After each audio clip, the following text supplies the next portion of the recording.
Testing, testing, 1, 2, 3. Testing, testing, 1, 2, 3. Testing, testing, 1, 2, 1, 2. Hey there, hi there, ho there. This is RHJunior, RHJunior Reality Check coming to you live over the internet through a system of tubes. Through a synthetic boob tube known as YouTube, bringing you another broadcast of a little live on the internet show. I'm bringing it out 10 minutes late tonight, but here it is. The one, the only, Spleen Squeezins.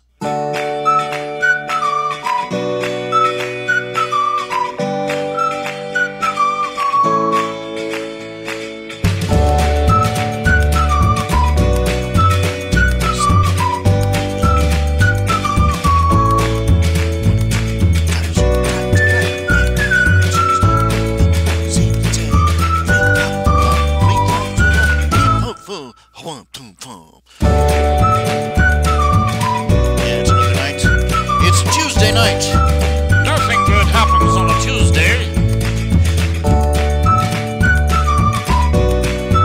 Garfield used to hate Mondays. Now everybody hates Tuesdays. What can I say? It's the zeitgeist of the era. I wonder if people back then who were born in the 1800s felt this way when they were sitting around in like 1920. I'm an antique. But okay. Yeah, I missed last night. I do apologize for that. I said I was going to do a Monday night broadcast. I didn't do the Monday night broadcast. I forgot to do the Monday night broadcast. Sit on me. I have no idea what is the way. Something wrong with the slideshow.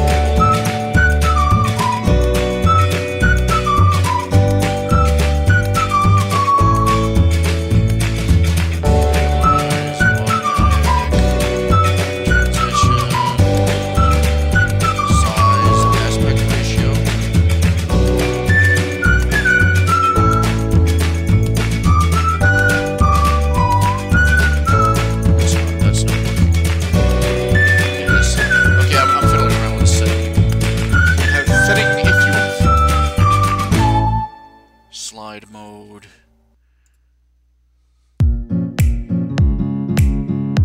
I have no idea if this is working right or not.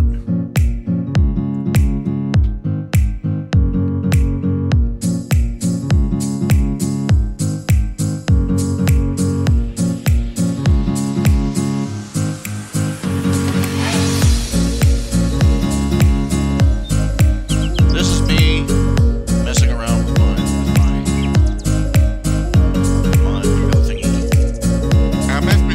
thingy. Okay, there we go. That's better. I don't know what I was doing. Hey there, hi there, It's Anthrozil Warrior 3. Anthrozil Warrior 3 for all your aches and pains and digestive troubles. Speak to your pharmacist. Okay, Anthrozil. Seriously though, what does Anthrozil mean? What does Anthrozil mean? I have no idea what it means. I'm at a loss for that. I have no clue what it is supposed to say. Okay, okay, among other things, let's see. Daniel Meyer, he sent me a lovely care package. It's very nice. It's very heavy. I had to sort of scoot it down the hall. He's got like cans of soup. He's got chili mac, cans of chili mac. I haven't had chili mac in ages. Not the stuff with the beans in it. I don't do the chili mac with the beans, but the spicy stuff, yeah. You know, I was almost in my 20s before I learned that chili could actually exist that didn't have beans in it. I heard of Texas, it was only in the past couple of years or so I've heard of Texas chili, which is basically just really, really, really spicy meat. In Texas, they know how to do it right. But anyway, he's got soup, crackers, they come together, and some flour, and what else do we have here? Stuff. Pop-Tarts.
I don't know. I'm starting to wonder.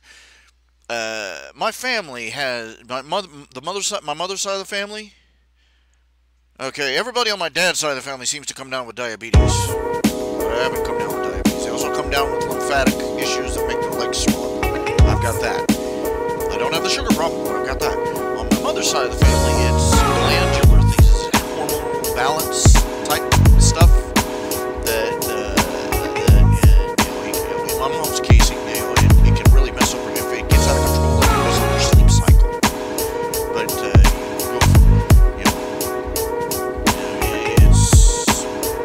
it's not exactly bipolar, but because bipolar is cyclical and generally a regular cycle, it can bounce in either direction. Well, hyperactive, and I kind of wonder, like maybe I've got like a condition. I don't know. I've never had a problem. That's serious. I mean, I have days, weeks, months where I just can't seem to do anything, and then I have days like this one, like a chipmunk on uppers. I think it's psychosomatic. I watched Robin Williams clips earlier.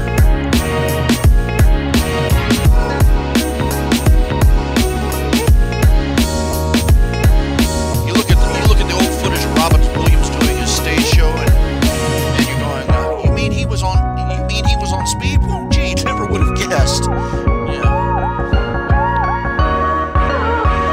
Though of course, after he cleaned up that dried out, stopped drugs and stuff, he said, as he liked to put it, he had been worried that he'd lose his edge. That manic energy. He said after he got off the drugs, he said, I've got the same personality, it's just I have fewer dents in my car.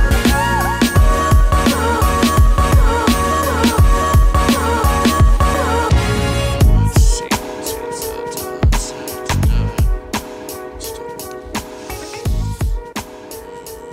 Open a window, commissions.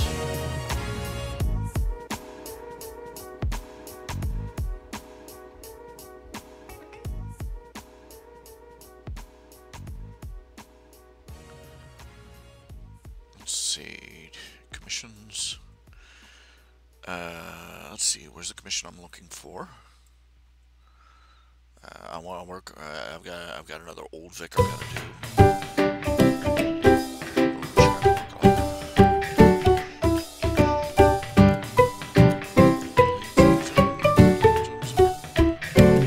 No, I haven't actually started drawing yet, so I haven't gone through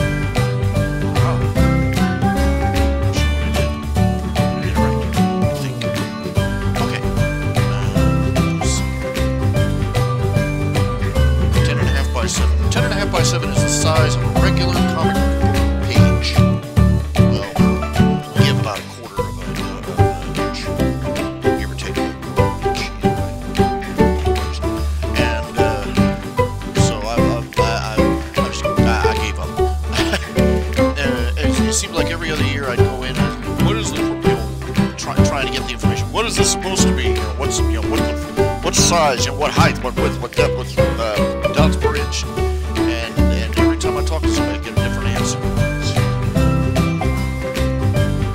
Look up a different file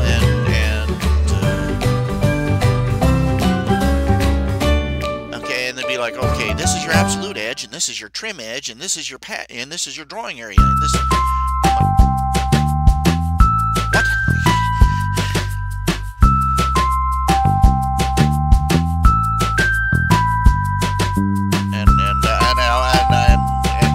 Back and I have to reread the notes to sort of grok what they're talking about again. I was the same way when with figuring out. For those of you who took high school chemistry, the MOLE.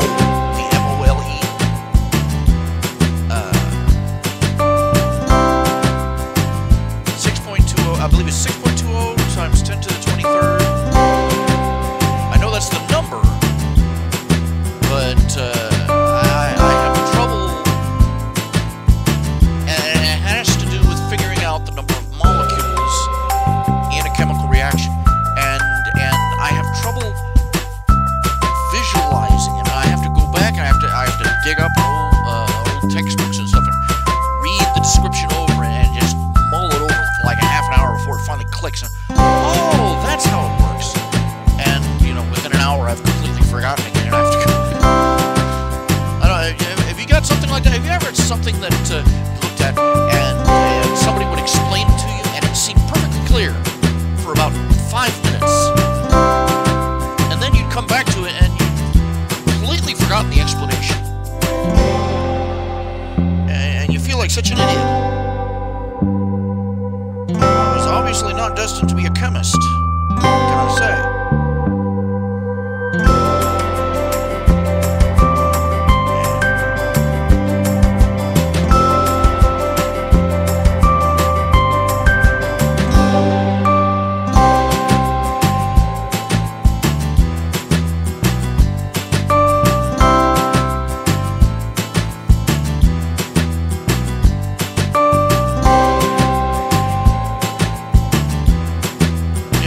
I've started drawing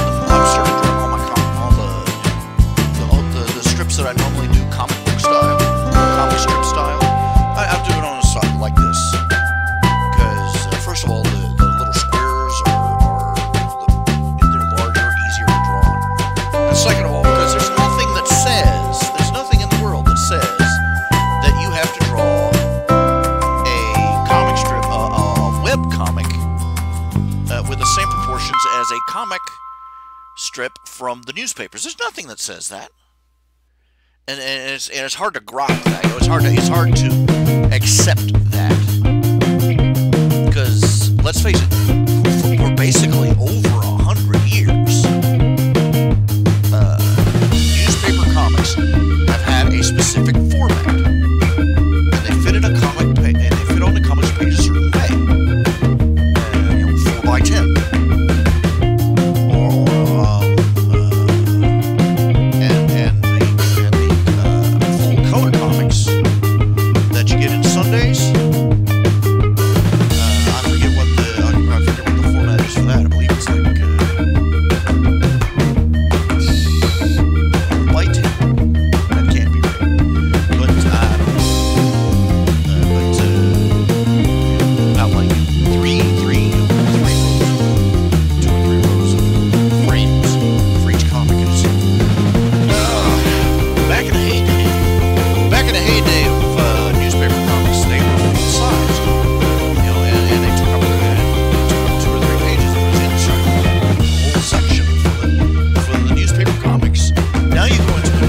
And you're lucky if they put them on half a page.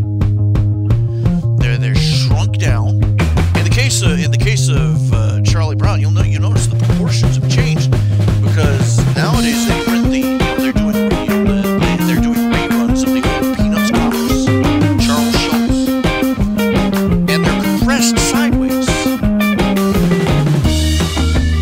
because the newspapers over the decades, the past couple of decades, they got chintzy and cheap and miserly. They've forgotten that those comic pages are well, pretty much, you got the front page, the editorial page, and the comics page. Boom, boom, boom. Those things are the 3 things that people turn to most and first. But no, they're gonna screw out the cartoonists. It's foolishness.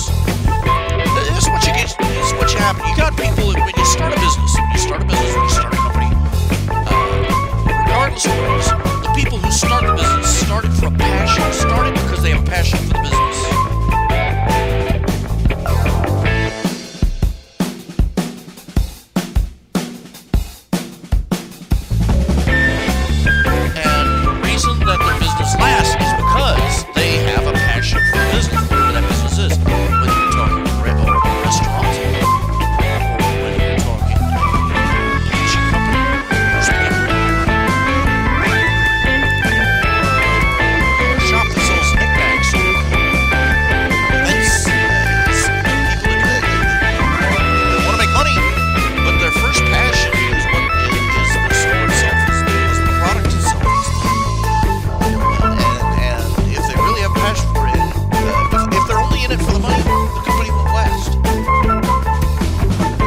that's the irony of it, is that they have a passion for it.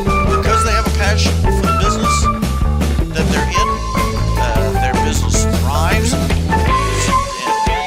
prospers. And then somebody else comes along and buys it, and they're only in it for the money. That's why everybody knows that when a company gets bought out, it's going downhill. Because as sure as night fall day, the guy that bought it is going to try and cut corners and try and squeeze things and start shaving corners and start doing the customers wrong. It's rare indeed to see somebody buy out a company and have it do better under their hands.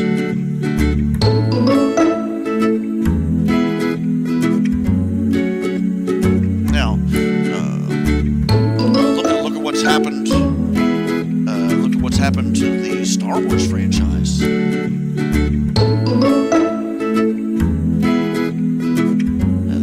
The Star Wars franchise, the Star Wars franchise, the Jim Henson franchise, the Muppet franchise, the Marvel Comics franchise, they all got bought out by the mouse.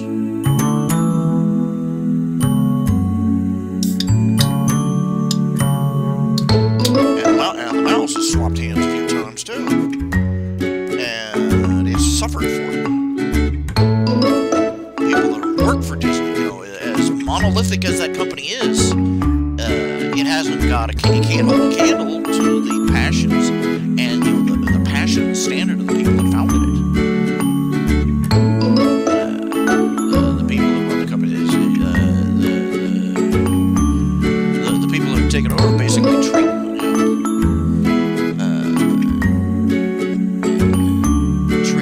the artists like an afterthought.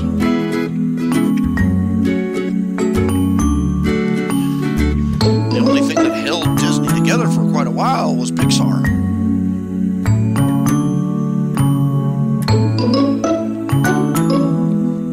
And even then, the people in charge of Disney nearly fudged that one up. They let Pixar get away. So, oh, we can do this ourselves. And they started making and they started trying making their own in-house Disney cartoons, computer animated cartoons, direct-to-video. Awful. It was sad. It was tragic. It really was. There was a point where the management came out and said, "We're not going to do big animated features anymore." And everybody in the world went, "What?" This was about the time they had that one animated feature. It was Down on the Farm, I think it was called. With Roseanne Barr providing the voice for a cow. You'll have to look that one up. And he said, after this one, we're not doing any more big classically animated features. And you could almost hear the whistling noise as the stock prices plummeted. Because I don't know what drugs they were taking, but they figured that they were too big to fail. They figured they were going to become they were going to depend entirely on their income from Disney World and Disneyland and crappy direct-to-video movies. I don't know. There you went. And thank God somebody else came in and said, "No, we're not going to be doing this crap," and they pulled out of that nosedive. But look at what happened. Look at what's happened to every franchise since then that Disney has bought out. Everything they touch turned to a turd. I mean, the Star Wars franchise. I mean, U-Bowl could take the Star Wars franchise and still make genuine blockbuster movies, but they took the Disney people took hold of it and They didn't just kill the golden goose, they roasted it on a spit and then threw it out the window. Marvel Comics, oh man, you've seen the, the movies are doing okay, but the comics, oh my word. And, all this PC crap,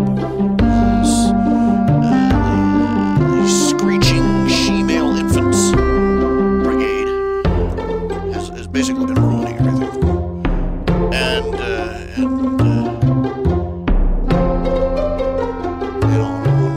on.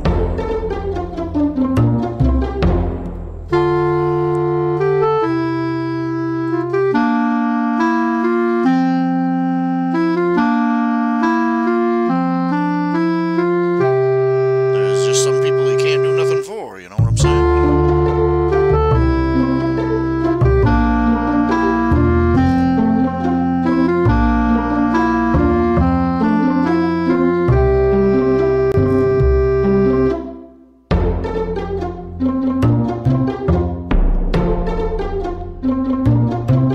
Problem is that when they buy something out, they're buying out because they think they've got a moneymaker.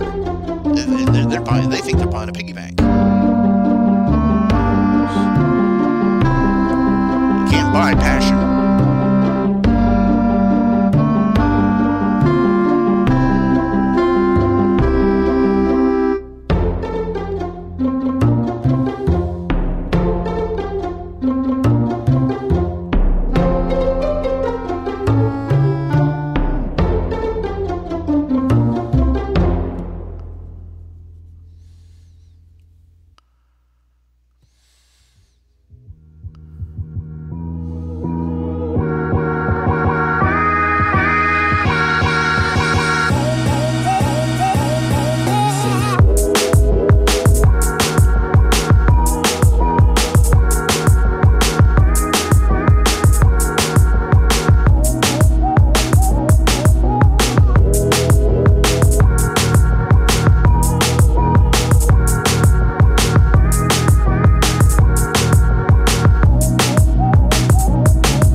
sorry, he was very passionate about customer service.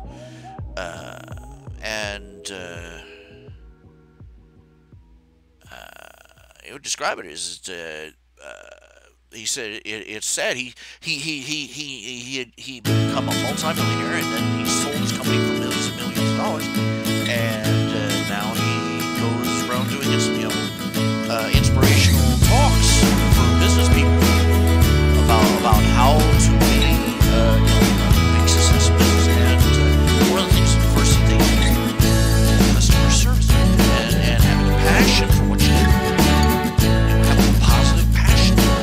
And one of the things his company created the idea of giving people a Sunday for their birthday. And he said one time he was in his first story, he said he had a customer come up and they were real unhappy because he his birthday was wrong. And the guy said they didn't give his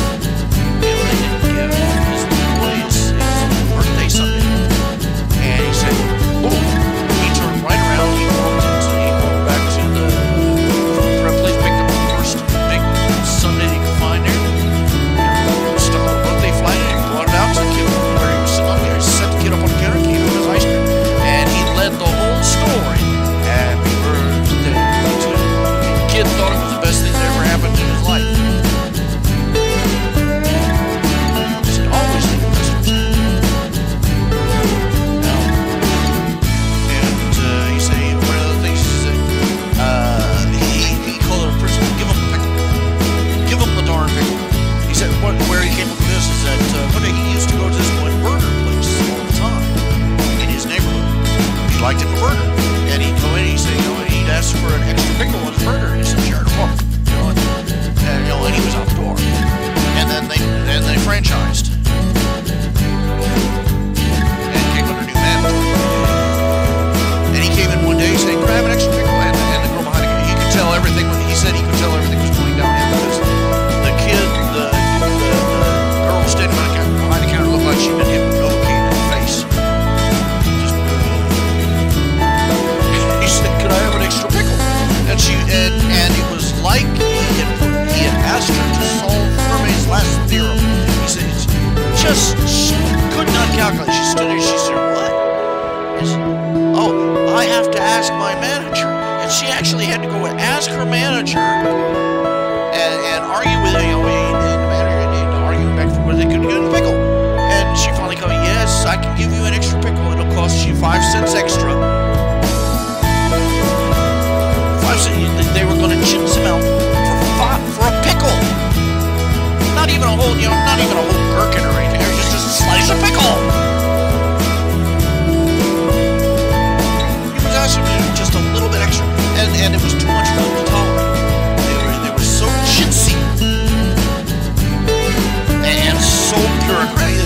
They're so chintzy they wouldn't give up an extra pickle, and so bureaucratic that they had to go and ask their manager before they could answer the question themselves about an extra frickin' pickle that wasn't worth the penny. He said he slapped the nickel down on the counter, took his burger and left, and never came back. And sure to shoot, within a month, that restaurant was out of business. He said he hates how banks work. He said because the chintziest people in the world.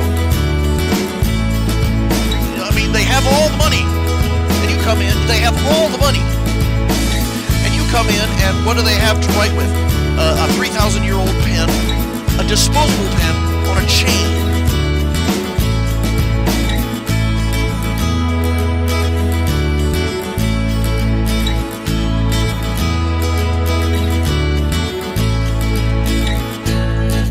Not even worth a nickel, and they've got it chained down.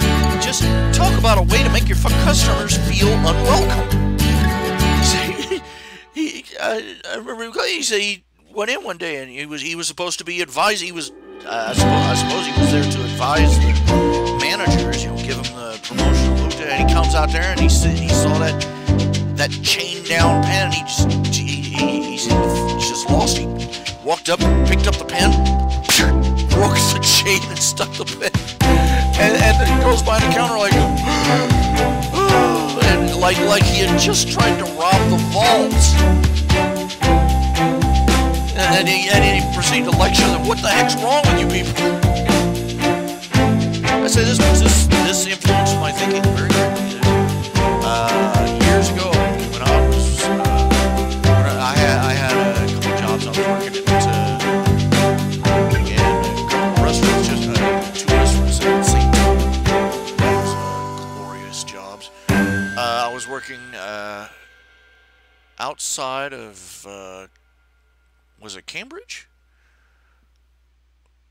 Or no? Well, it doesn't matter. It was outside. It was outside big city. And one of those big shopping centers, and I needed a bank account. I walked into, there was a new bank that had just opened. I forget what the name of the bank was, and I'm ashamed that I forgot it because they deserve to be remembered. I walked in, and I just, it was only months ago, it had only been a couple years since I'd seen it. I always remembered what that guy said about it. I walked in. And the first thing I saw, I walked through the front door, and there was a little lobby, and it had a little tea branch, a little room, and one branch went one way to the offices, one branch went the other way to the main lobby where you talk to the tellers, the bank clerks. And there in the center was a lady sitting behind a desk, and the first thing she did, she saw me come through the door. She said, "Hello, welcome to our bank," and she went out her way to shake my hand with me and said, "I told her I'm here to open up a savings account." I said, "Oh sure, just go on right through there." And I went through there, and this is the first time I ever saw a bank that had one person at every window. Have you ever gone into any bank anywhere that had a teller at every window? Have you ever gone to a store, any place that had all its registers open? I haven't until that day. I walked in, and they had all the tellers. And I'll say this wasn't an exception to the rule. This was a rule because I set up an account. I know for the fact that this is how it is. And I sat down. And I said, I told the lady behind one of the counters, and I need to open up a savings account. She said, "Oh, here you go." She gave me all the paperwork. And I looked around for a pen. She said, "Oh, here, just take one of those pens." And there was a cup of pens. A cup of pens sitting there on the counter. And I took a pen. And it was those little click pens, and it had the name in gold lettering on the pens. "Oh, thank you very much." And I sat down and I filled out the paperwork. And I started to put the pen back. She said, "Oh, keep that. Keep that. That's for you." I said, "Boom. This is my bank."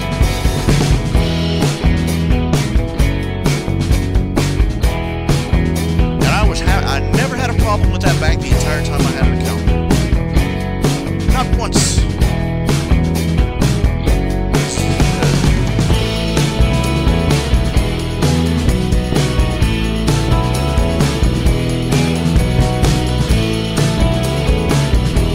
They always had somebody who was ready to serve me. There was always somebody there to help me out with a problem. Never had a problem. And I regret to this day that eventually I had to close that account out. I have no idea. Apparently it wasn't part of the big nationwide chain. Doggone.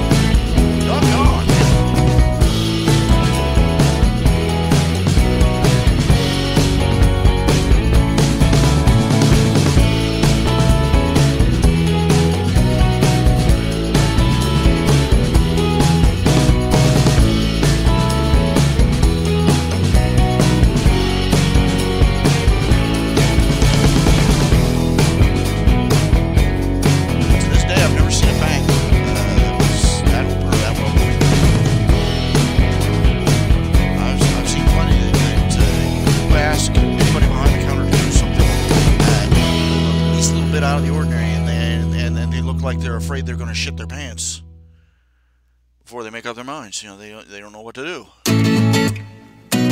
Pardon my French, but I'm on. they literally stand there, like they're gonna crap their pants, and they don't know what to do, and they're like, oh, I need to speak to my manager, or oh, I need to call somebody, oh, I need to look this up.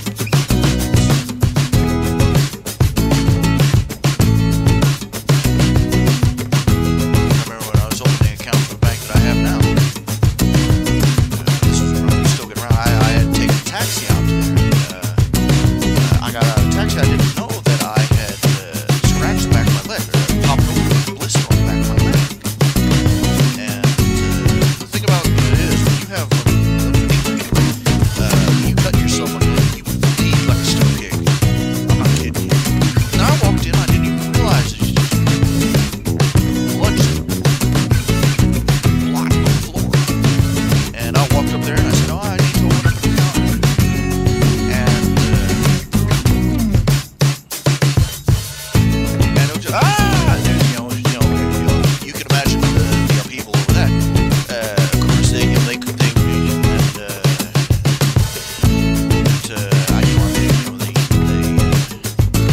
called out an ambulance. All I needed was a bandage from the spot of my leg.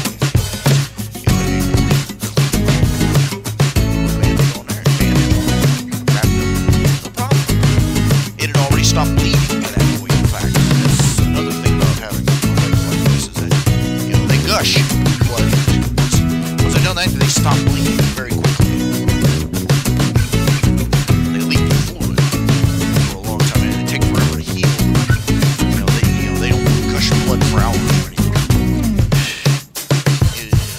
And they called out the cleanup crew. They had to call out a hygiene, sanitation, something to clean up the blood on the floor, on the tile. Like, we're sorry, we have to shut down the lobby until the cleaning crews have been here and cleaned everything up. I was like, you don't know what an ordeal it is for me to travel anywhere. And I had gotten out there and I got to the wait, I'm already inside. Besides which, it's my blood on the floor. Could I possibly just fill out the forms before I get thrown out? Oh, no. That shit or get off the pot look got on their faces. Because, we're going to do that, blah, blah, blah, and they threw me out.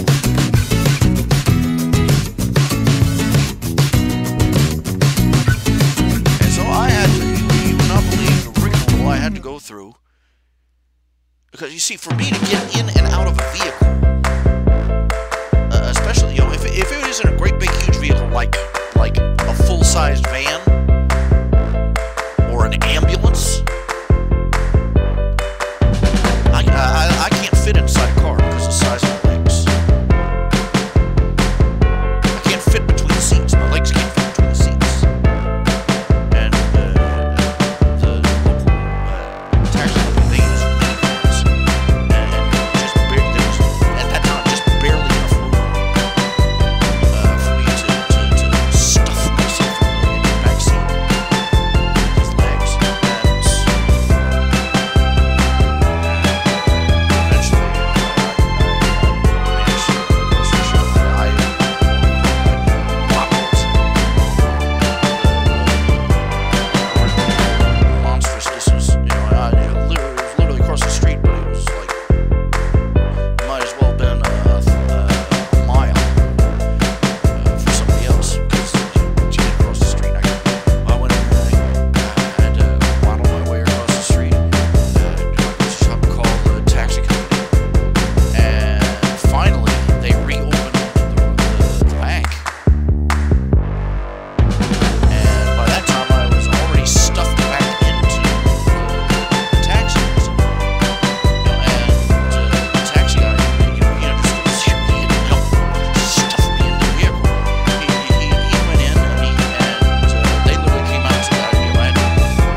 Out of the van, lumbering indoors, filling out the paperwork, and then climbing back into the vehicle.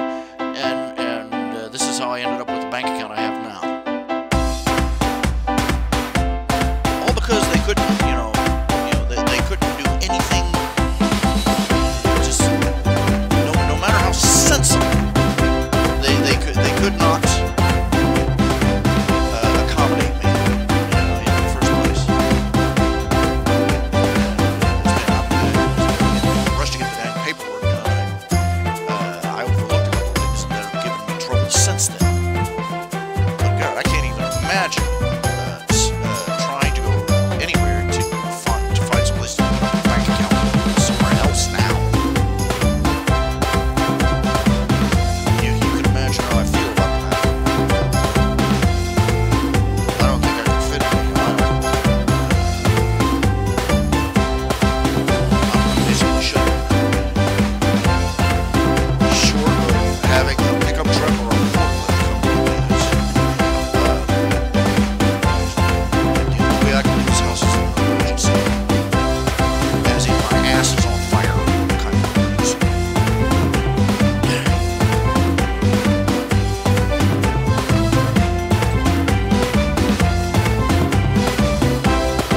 It's just the way it is. I'm thinking of, I'm debating with myself about going back to the arbors. Now, about a year or two ago, I went to the arbors. I went on Medicaid. And basically, all they did for me is they just basically put me in a hospital room, put me in a hospital bed, and kept me there for 2 weeks with my feet elevated until the fluid all drained out of them. There really wasn't much else they could do for me. This is something I could do at home if I had a way, if I had a hospital bed, or I had some way to elevate my feet and have some, have some way to have somebody bring food to me. And so I don't know. I don't know whether I should go back or not. Of course, if I try and apply for another therapeutic stay at the arbors, I'll probably have to go through the whole rigmarole of being lugged out to my alleged family doctor, so he can look at my alleged and go, yeah, they're swollen, and then sign all the paperwork and then back and forth. And that's the one thing that's making me hesitate, is because just getting to the doctor to get the initial analysis and evaluation, to even think about asking,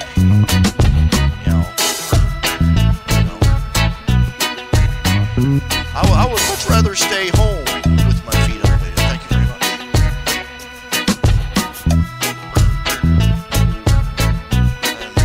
And if I ever get an opportunity to do this, if I ever get an opportunity, a way to do this, if I can ever find a way to do this, I will take it. I will use it to find some way to. I don't even know if they'd be able to get an electric bed in my house. It's one of those hole in the bucket scenarios. My house is a mess. My house is great because it's full of trash and junk. And I am physically incapable of hauling it all out. I can just barely waddle around here. But until I get it cleaned up, bringing anything else in that I might need is, and the old song, hole in the bucket, there's a hole in the bucket, do you realize it? And the guy sings to the old woman, the woman says, she keeps me, there's a hole in the bucket, we'll plug it with a cork. And he says the cork is too big. She says, cut it with your knife, and back and forth. And the knife is too dull, and all comes back around. And the last step, she says, wet the grindstone. He says, what shall I fetch? She says, with the bucket. She says, but there's a hole in the bucket.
tell you.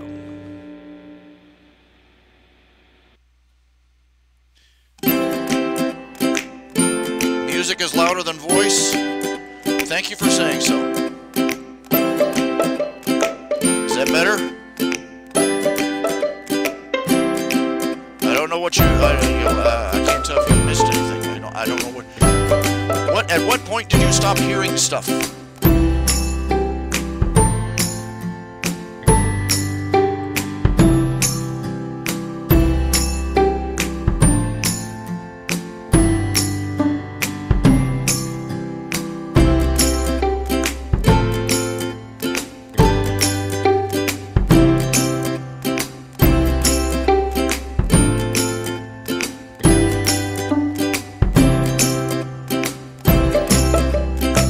Is that better?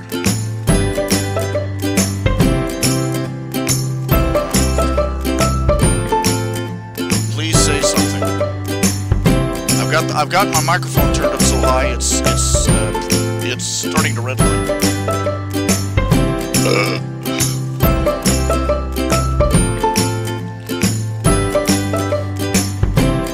Crap! I hate this. I hate the fact that I can't tell whether my audio is out of alignment or not.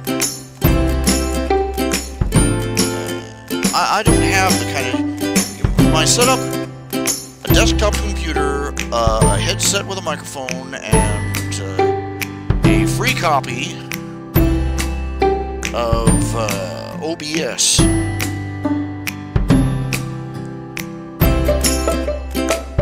Please respond.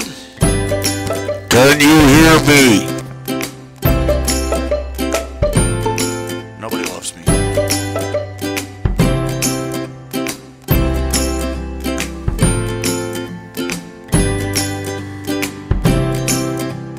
Nobody loves me. Nobody says nothing for me. Man.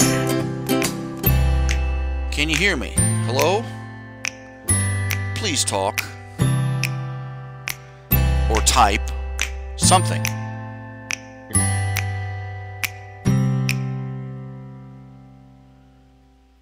All this technology, and somehow they can manage to make a program that automatically balances the audio and the background music. Yeah, I love that. I really do.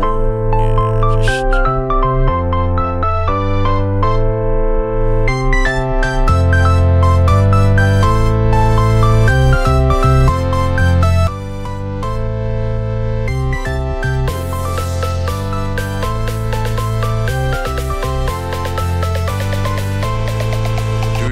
what I hear. No, I'm deaf.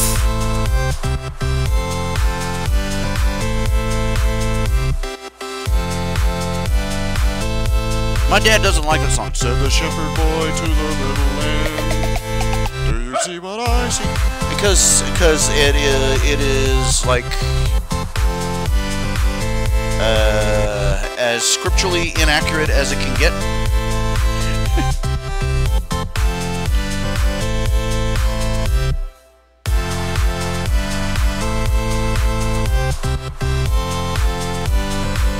Most people, a lot of people love Christmas carols, but a lot of people's favorite Christmas carols are less interested in being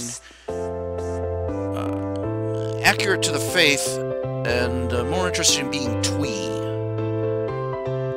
Little Drummer Boy. Come, they told me, pa-rum-pa-pum-pum.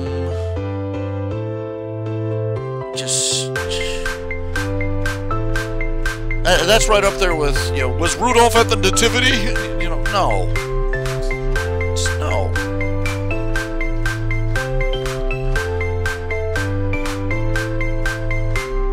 I agree with my dad, you know.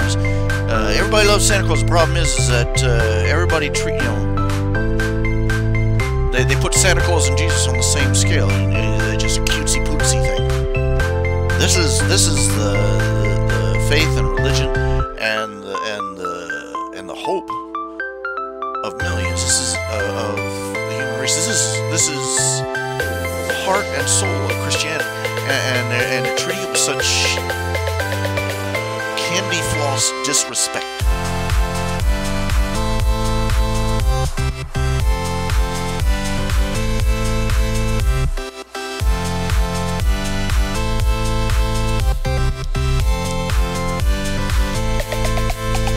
getting some goldfish crackers here.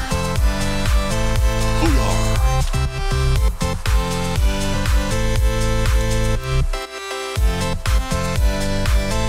Thing of it is that it wasn't the shepherds who saw the star. The shepherds did not see the star. In fact, the star and the wise men did not show up until years later.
I'm a little distracted right now. I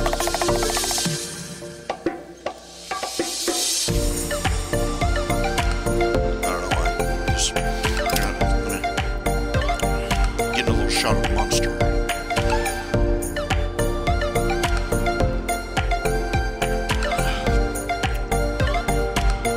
I'm trying to boost myself a little bit.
roughing in the basics here for your commission.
Interesting problems I didn't realize. You draw a dog's hind leg, no problem. Draw a dog's front leg, wait a minute.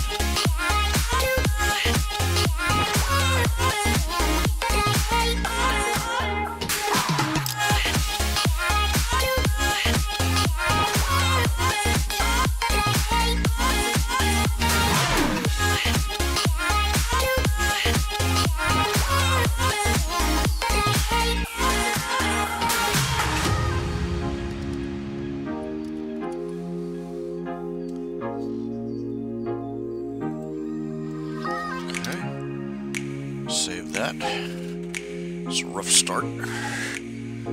Ow, ow, ow, ow, ow, ow, ow, ow. Fudge.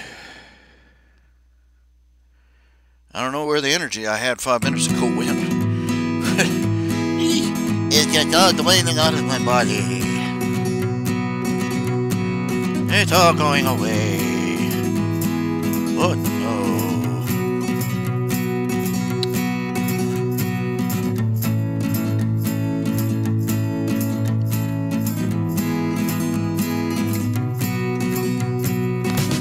Can you hear me? Can you hear me all right? Do you hear me now? Do you hear me now? Now? Can you hear me now? No? No, no, no, no, no, no, no, no, no, no, no, no, no, no, no, no, no. You know how the commercial goes. You know how the commercial goes. What you don't hear is the other side. I'm stuck. I'm a dick. This service sucks. You know, but I remember seeing it was a parody of that. You see this guy. It runs through his morning. He wakes up. He has this, you know, like one of the damned look on his faces. You know, you know, he wakes up. He gets, he takes a shower, eats his breakfast, goes to his office, sits down, and goes up to this office building floor, and there's one desk in the middle of the in the middle of this whole area with a phone on it.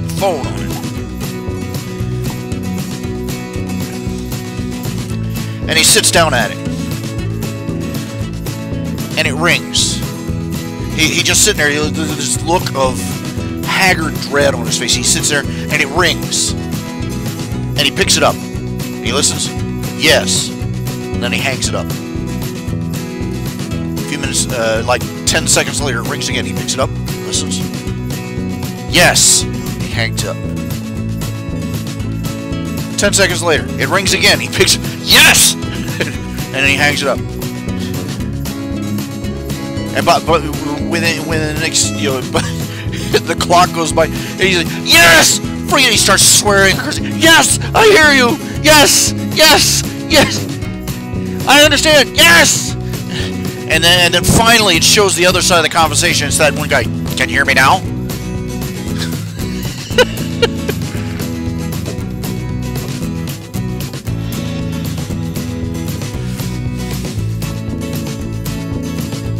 I nearly peed myself the first time I saw that.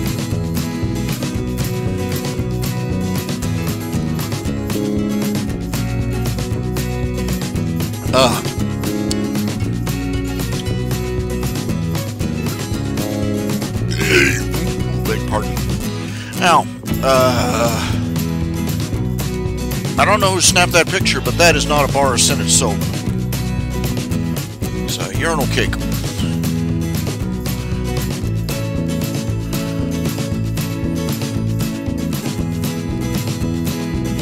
Now,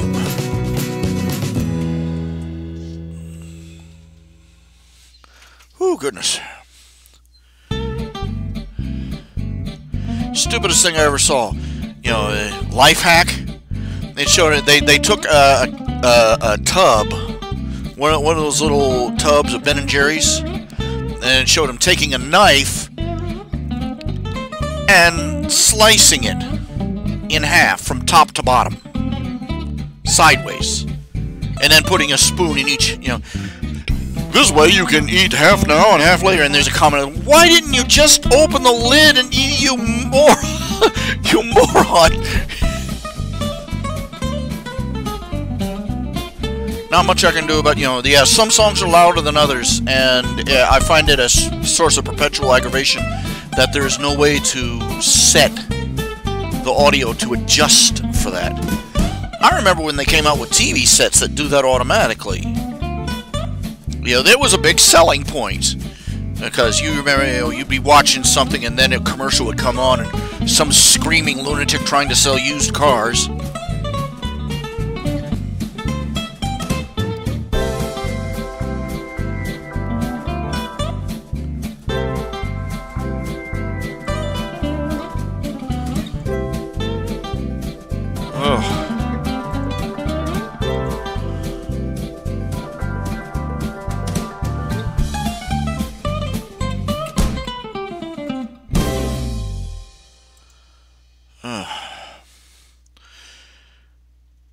Feeling a bit bloaty.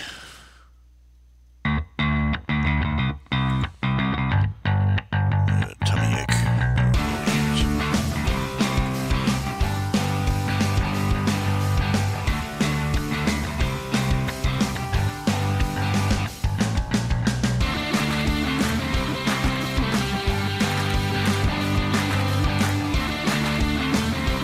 I'm getting mountains of comments on my fan fictions for some reason. All of a sudden out of the blue. You know, I guess I just had a couple of readers who recently discovered it, and I'm like, hi there! I'm going to have to actually write something new. Add a few chapters. How exciting.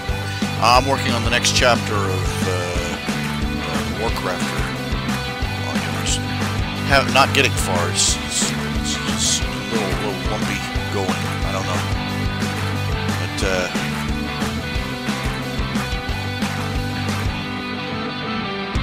the new readers in the comments section, that's where they are. That's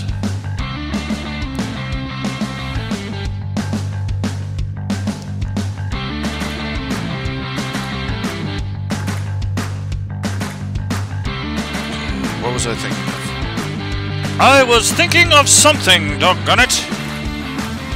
I had cognitive activity. And here's a question for you. Has anybody else noticed this?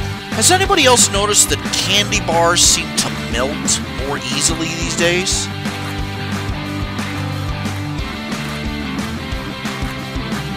The reason I'm asking is because I've noticed it in Smash, and I'm thinking I thought it was just me, but I just recently, well, with this load of groceries, I bought some fixins to make s'mores. You know, I bought a little pack of a couple packs of those little Hershey bars, so I can make s'mores. You know, for a snack sometime. And I set them on the counter, up on the shelf, and I came back and I thought, you know, I've been having some trouble with those things getting melty, and maybe I should check it. And they were soft. They were soft, and it's not. And my house is not hot, you know, sweltering. It's not sweltering. Not by any stretch of the imagination, especially over the past couple of days. The wind blowing, serious wind chill factor. The wind chill factor will affect you indoors too. All the wind blowing over your house suck all the heat right out. But anyway, and my house is, well, it's comfortable, but it's not warm.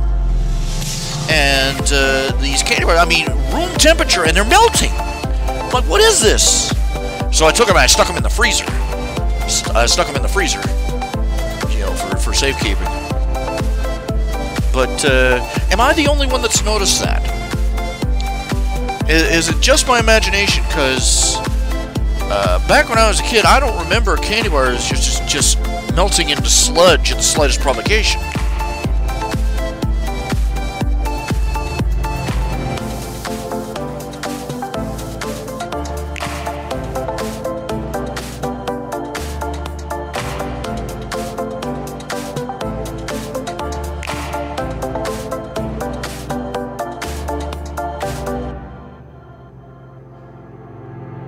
Oh, that's actually the chapter I'm writing right now, about the little girl, the precog. The psychic who can see the future. That's what a precog is. Yeah, this is her chapter that I'm writing, at least in part. It will cover that. I think this is going to be a bits and pieces chapter. A little of this and a little of that,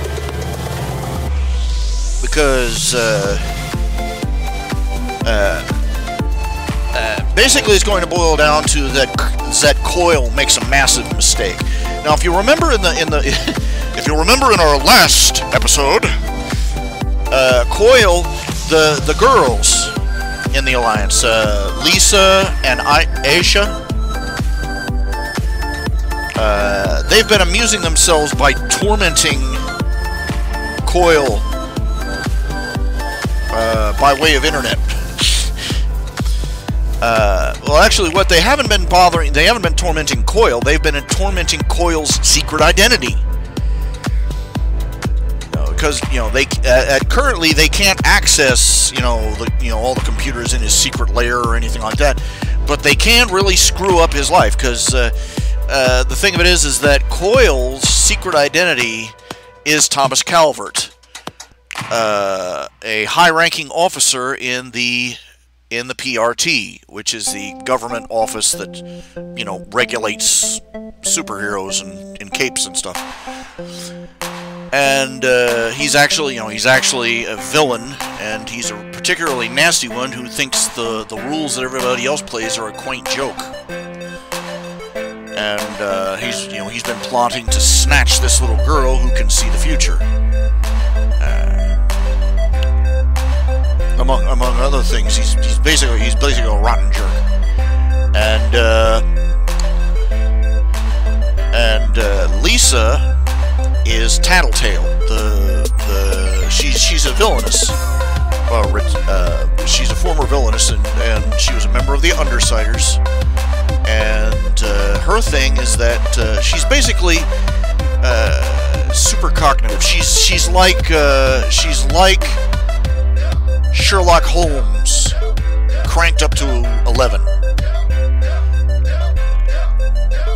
She can pick up clues the way other people can smell gasoline. If you've ever watched the new Sherlock Holmes TV show, you know what I was talking about. That's her times 10. But anyway, he basically cornered her, blackmailed, but held a gun to her head and said, "You're working for me now." And she and the Undersiders have basically been, he's basically been screwing them over, basically using them as cat's paws for his other plans. And so they joined Bailey's little club, the Alliance, and to get out from under Coil's thumb. And ever since then, basically, Lisa and Aisha have been collaborating together to hack and prank and torment Coil in his secret identity. Just to make his life difficult. And we're talking some serious stuff here. Everything from canceling out his bank accounts and credit cards to making huge donations in his name to various organizations, subscribing him to gay porn magazines, getting him declared legally dead, that kind of thing.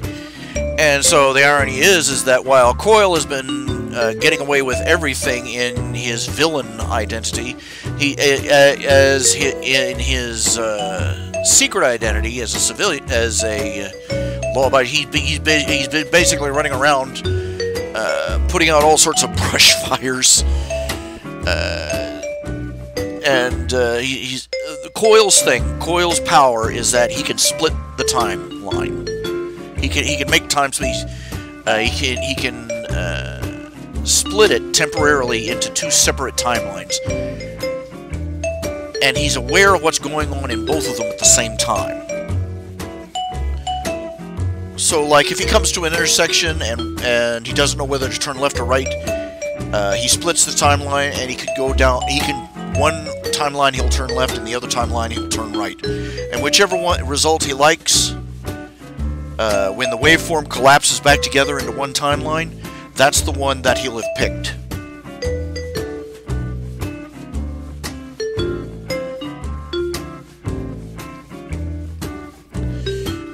So basically, he can, if what he's been doing is basically the reason the Undersiders have been so successful as bank robbers and thieves and stuff is because he'll send them out to do a mission. He'll split the timeline. In one timeline, he'll say, go do the mission. And the other timeline, he says, don't do the mission. And if they succeed, he'll save that timeline. If they fail, he'll switch to the other timeline. That way he gets a 100% success rate. The problem is he can only split the timeline into the timeline into two branches at any one time. In order to split the timeline again, he has to let the timeline collapse back together and then split it again. So, like, if he takes a left-hand turn and a right-hand turn, and he comes to, on the right, and in one branch he comes to another intersection, he has to decide whether to let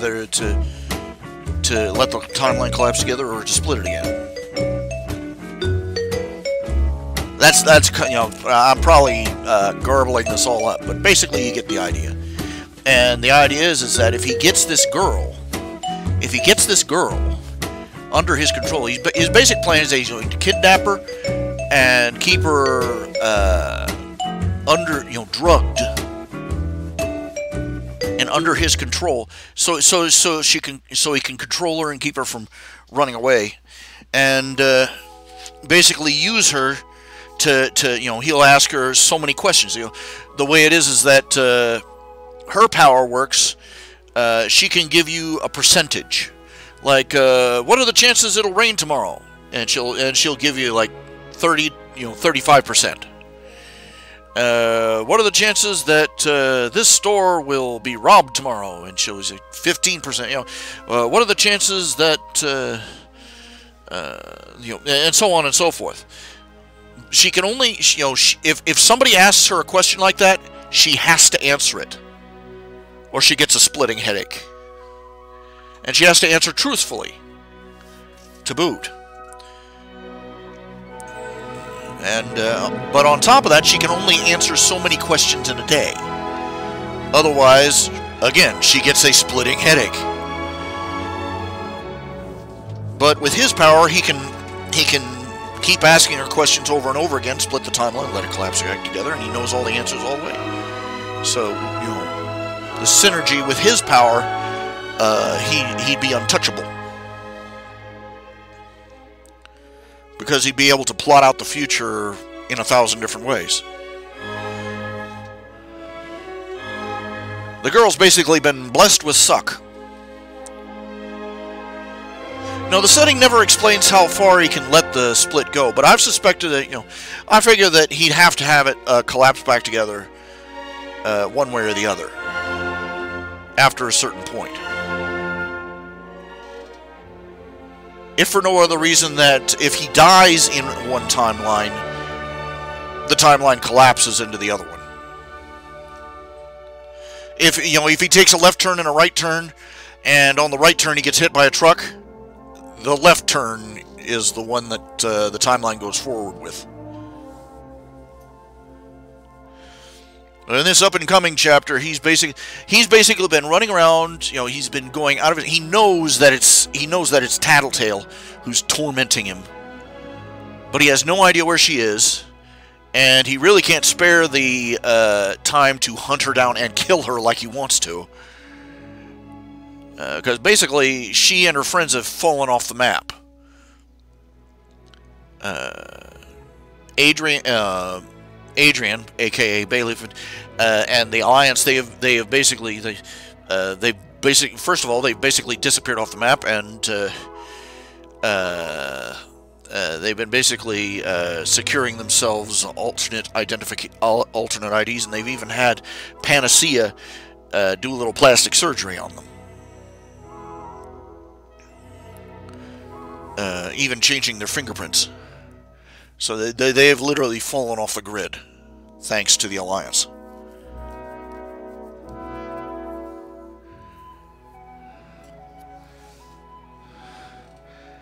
But anyway, the thing of it is, this next chapter is basically because he's been running around trying to solve these problems, he's going to make a colossal mistake.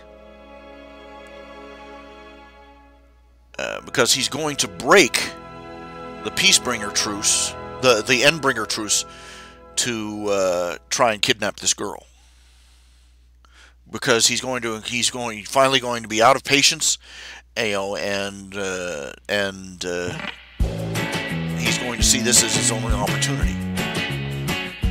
For those who don't know, in the setting, the Endbringer truce, the Endbringers are these monsters that appear in various places around the world at regular intervals, and they go on a rampage, and they basically, if the heroes of the world don't gather together, if the capes of the world don't gather together, heroes and villains alike, and fight them off, they will destroy whatever city they've attacked, and more.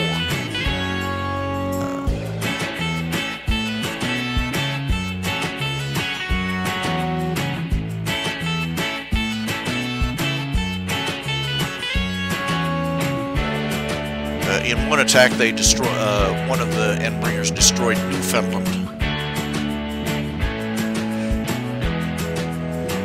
and several of the islands of Japan were wiped out by another. And anyway, one of the things is that the Endbringer truce is basically when they sound the alarm, any cape who comes to fight the Endbringers, whether they're heroes or villains. It's basically a truce. They're all fighting together to fight these monsters. And after the Endbringer battle is over, it's basically a gentleman's agreement. The heroes give the villains a week's respite, basically, and the villains basically agree for that week not to commit any major crimes.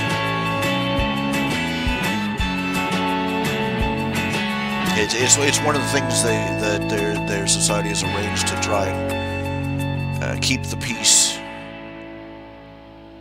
Anybody, it's one of the so-called unwritten rules of capes, and anybody that breaks it. Anybody that breaks this had better be really, really, really covert about it, because if it's ever found out, all the Cape's heroes and villains will gang up and hunt them down and eradicate them.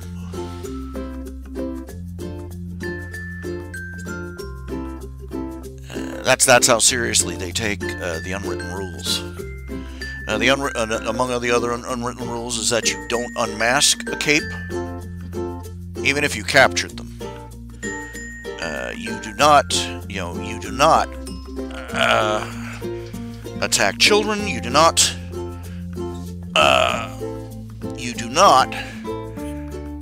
attack underage capes, and you do not attack them in their civilian identity.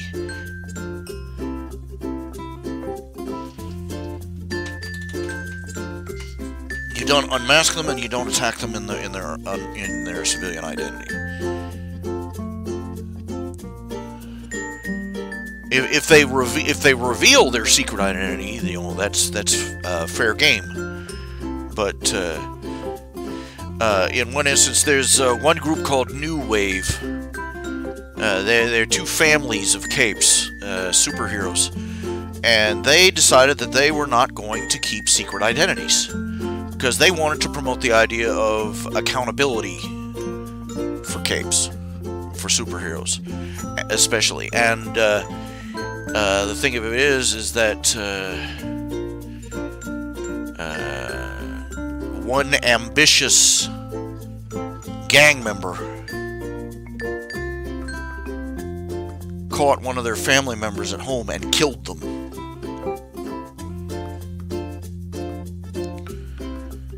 In their civilian identity. And the leader, he was trying to win favor with the leader of Empire 88, a Nazi supervillain gang, and the leader killed him for the transgression and left his body on a pike out in the front of City Hall. You don't attack capes in their secret identity. You don't attack their families. It's just basically a set of rules of engagement, as it were. And Coil, by trying to kidnap, Coil, he's arrogant. His ability to hit the reset button whenever he wants has made him arrogant, and he thinks that the unwritten rules are for other people, and so he's going to by trying to kidnap this girl during an Endbringer truce, no less. This is all shortly just about a couple of days after the Battle with the Cimarron.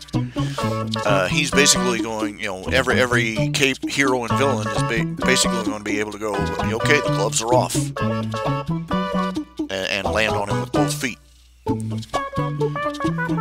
He's seriously arrogant enough to believe he can get away with it.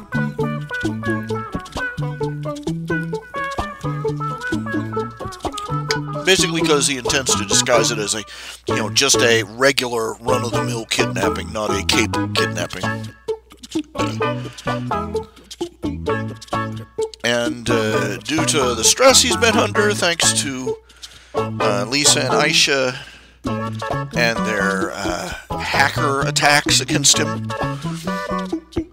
his judgment is way off.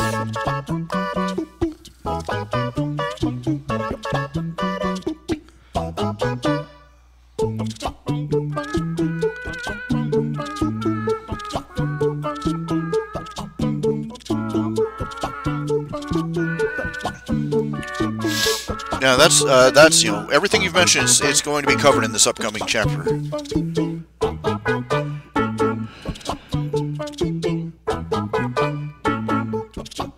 He's basically going to send out a couple of hired thugs, a couple of hired mercenaries, to kidnap this girl. Now, as you'll recall,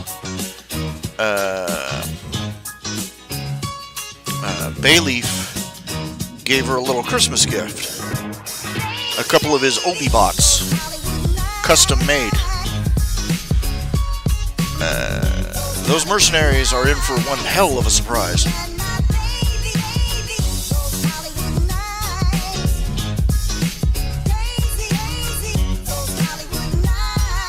That's part of the reason he thinks he can get away with it. It's part of the reason why he pulled what he did with Lisa, holding a gun to her head and telling her to work with her. She basically didn't have a villain identity at that point, a cape identity rather.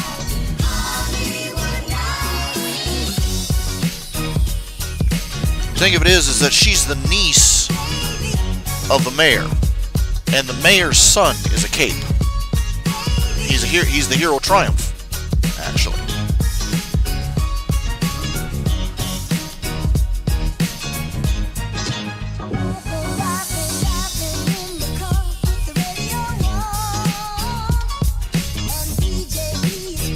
In one way or another, he's basically going to be trampling on the unwritten rules.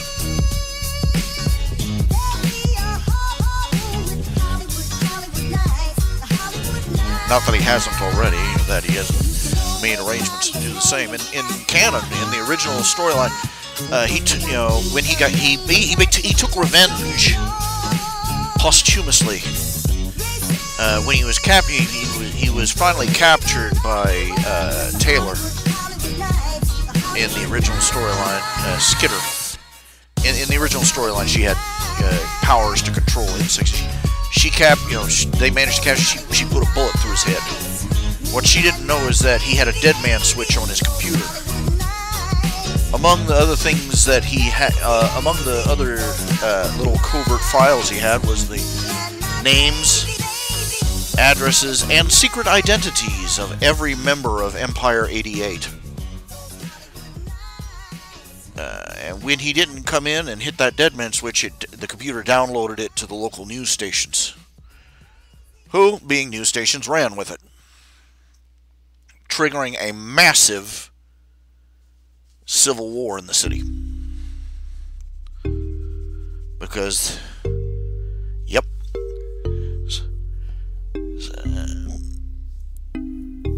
yeah. And in this story, he's got that file on his computer waiting to go. He's perfectly willing to commit any crime, any violation of the rules that you can think of.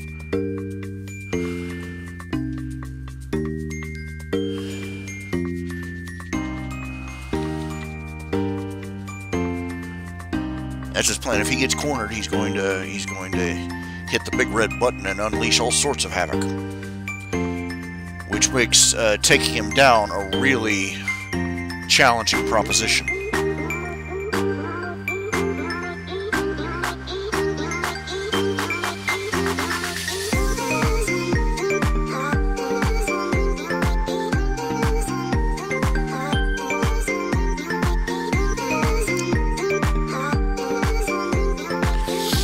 Precisely.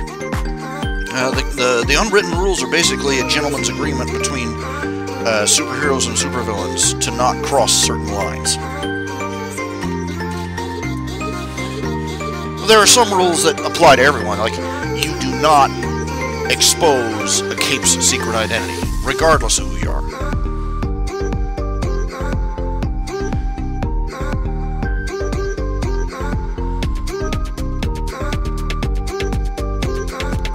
Of course, the news industry, being what it is not going to find it. Is not going to consider itself bound by those rules. Yep. Of course, think about it. You're a newscaster. You're running a news station, a TV station, and you get a download with the identities.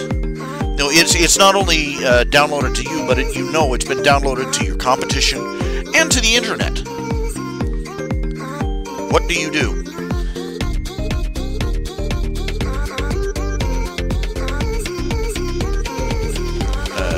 Do you keep your silence? Or do you just basically conclude, cat's out of the bag, The can of worms is open. Pandora's box is open. Might as well get out there with this. You know, get out there ahead of the story.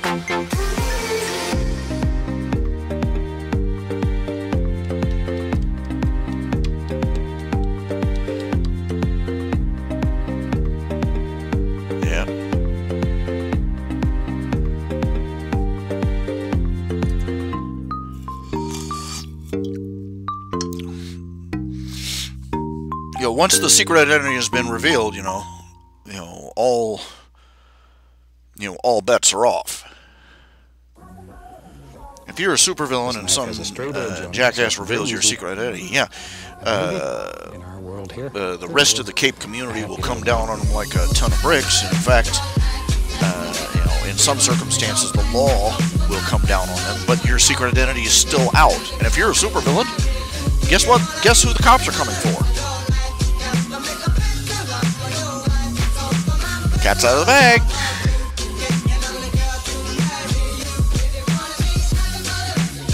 This is how many capes they want to give up the criminal life. They rebrand themselves, come up with a different name, different mask. Maybe move to a different, join the Protected, and turn themselves in and offer to change sides. Nobody, considering how unique superpowers can be, nobody's really fooled. Everybody's got a fairly good guess who you are, but it's like the code of the luchadore or something.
Chapter of Lady Bird is going to be the discovery that there are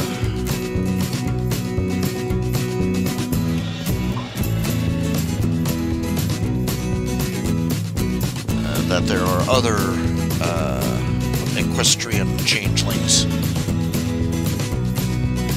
There's going to be a chapter in Lady Bird where discord is set loose on the Yangban.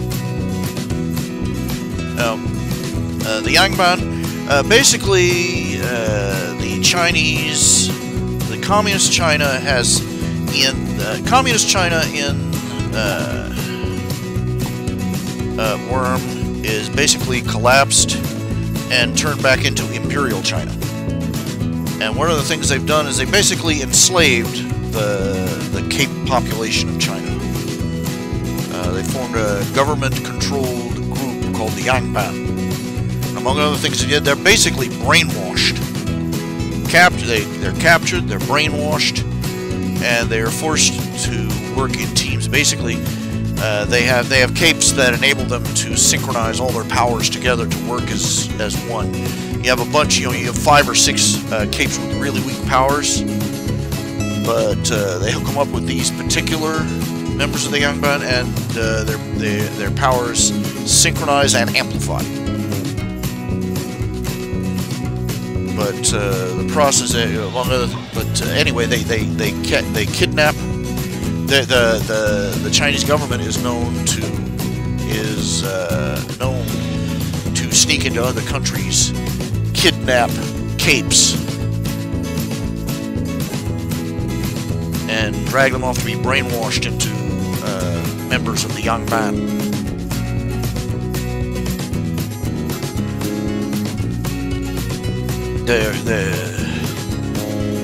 They're not stupid enough to try it in America yet, but they're getting there. And in the Warcrafter, everything's in both stories. In Warcrafter and Ladybird, things are about to go batshit crazy for them.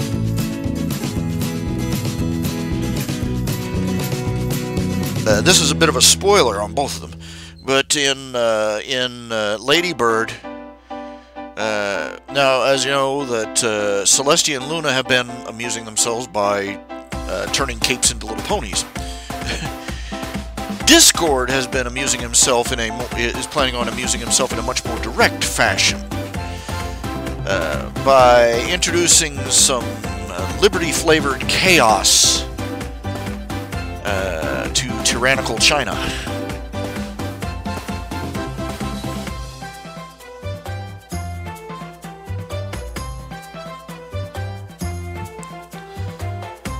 He's going to show up and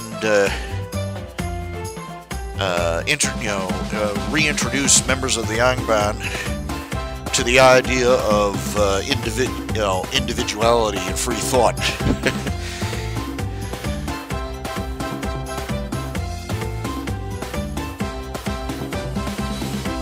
He's basically going to conquer China. But in the Warcrafter, it's going to be their downfall. In the Warcrafter, this is a spoiler. The downfall of the Yangban and of the Chinese government is going to be almost accidental. You recall that in the last Cape battle with the Endbringers, one of the things that made that turned the tide was that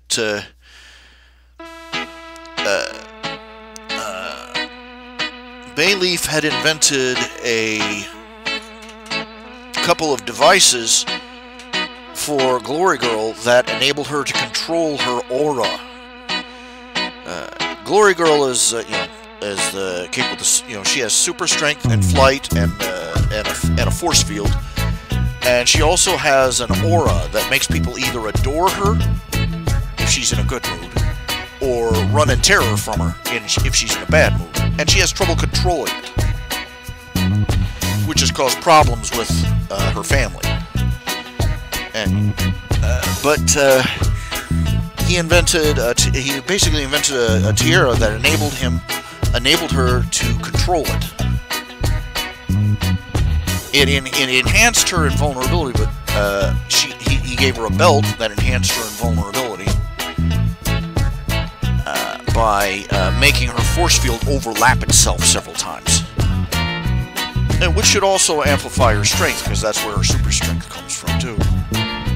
And tiara, or rather a headband that enables her to that blocks out her aura and lets her fire it as a directed beam instead of just spraying everybody in the general area. But it also has, as a side effect, it protects her from being mastered. There are certain capes who are called masters. They're able to control other people's minds, enslave them through their emotions, so on and so forth. And they're among the most feared capes, because other capes, they're super strong or super fast or whatever. You can fight them. How do you fight somebody who just by being near you takes control of your mind?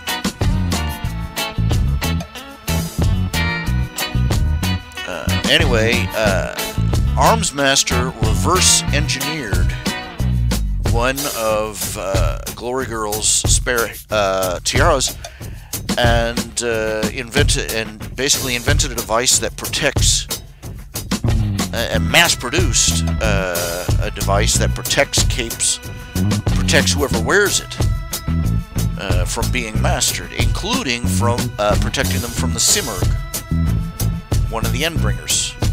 One of the things she does is that if you are in her presence past a certain number of minutes, the psychic scream she emanates can drive you insane. Worse, it can implant instructions in your mind, like post-hypnotic suggestions, that will make you, that can activate days later, months later, years later, and you go off the rails and, you know, gun down a busload of nuns or something. You know, she's the most feared cape, most feared Endbringer because of that. She's called the Hope Killer. Entire cities have been walled in, and the people that were there imprisoned indefinitely because they were exposed to the Simurgh for too long, and now they're basically walking time bombs. Nobody knows when they're going to, you know, snap and do whatever she's programmed them to do. But because they have these devices, in the last battle, they, which was over Canberra, they stomped the everlasting crap out of her.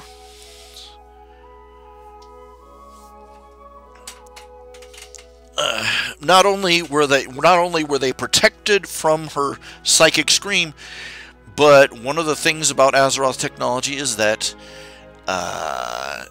it affects thinkers and, you know, psychics and precogs. If it turns whoever's using it or wearing it into a blind spot.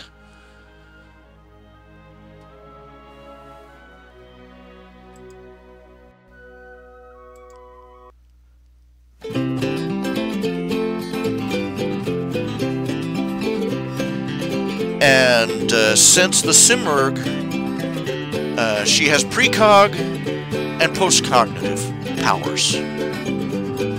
And those are how she senses the world. She precognitive powers and postcognitive powers. She doesn't really see or hear. And because all the capes that were at the Endbringer battle were wearing these devices, not only could she not control them, she could not sense them. And they basically curb stomped her.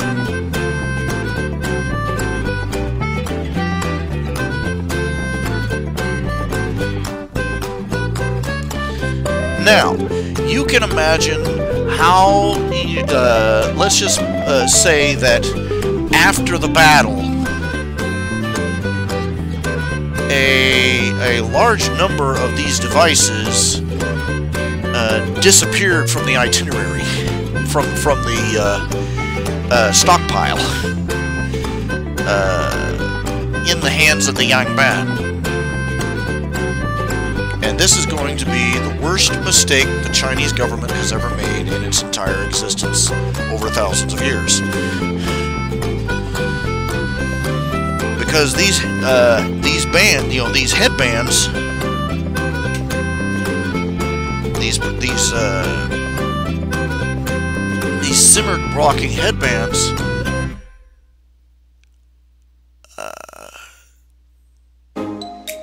the instant one of the Yangban one of the brainwashed Yangban puts the headband on, it's going to break the control.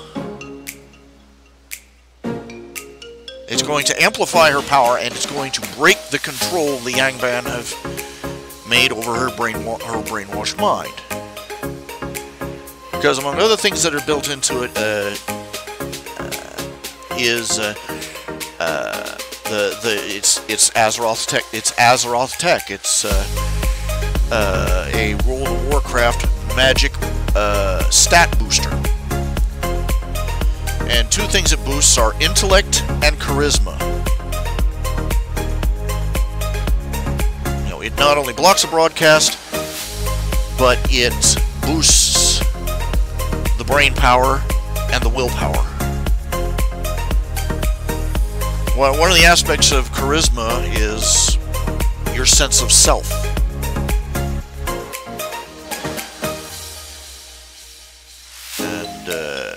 And she's going to break loose.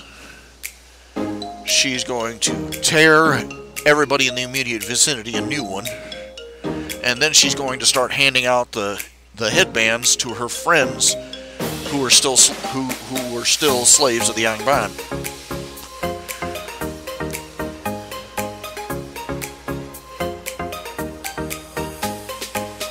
Bingo. Okay, these are massive spoilers. Don't tell anyone. But I've been looking forward to writing these particular chapters. I hate the idea is that one of the things the world of Worm, the original story from which this is all coming, is such a crapsack world. It's too awful for words.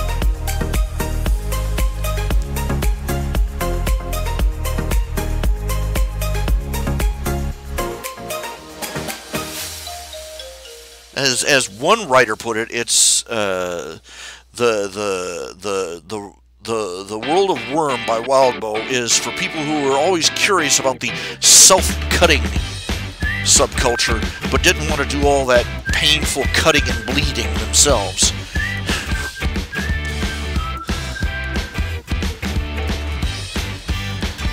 It's so depressing. It's so dark, grim, dark. It shits bats.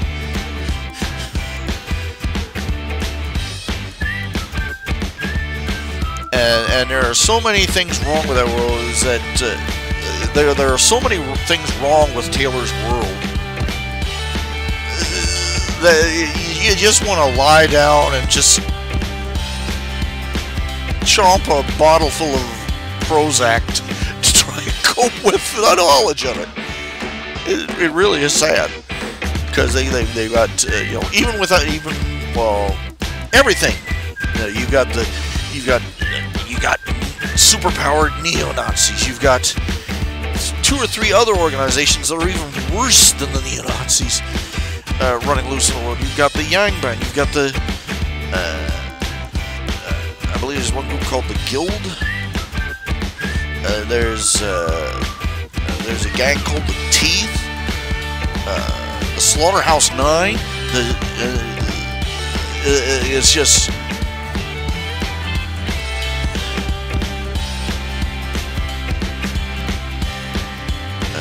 Africa is, you know, in their world, Africa is overrun by superpowered warlords. Entire countries have disappeared. It's horrible.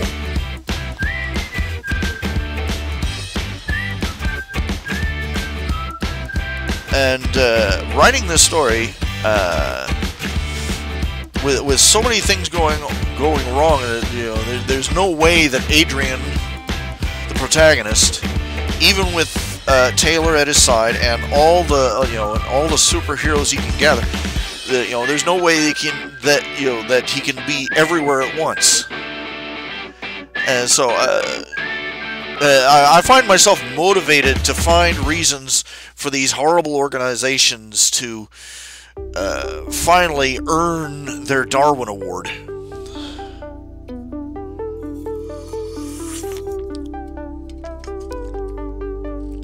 Oh yeah, the Slaughterhouse 9.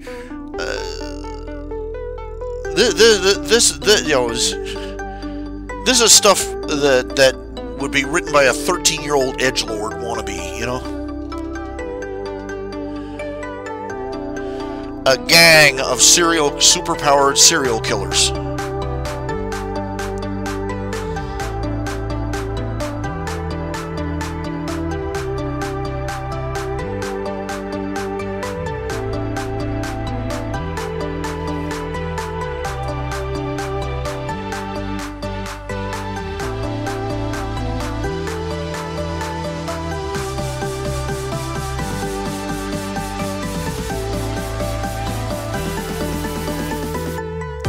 Yeah, that's the thing. People, the premise in the story is that the thing holding the Slaughterhouse 9 together is their leader, Jack Slash. He is the least powerful member of them. His power is basically he can take any edged object, a knife, a sword, a knife, a sword, a scalpel, whatever, and he can project the cutting edge out. He can make a slash through the air, and 50 feet away, somebody will suddenly be gashed across their chest as if they've been slashed with a knife or scalpel.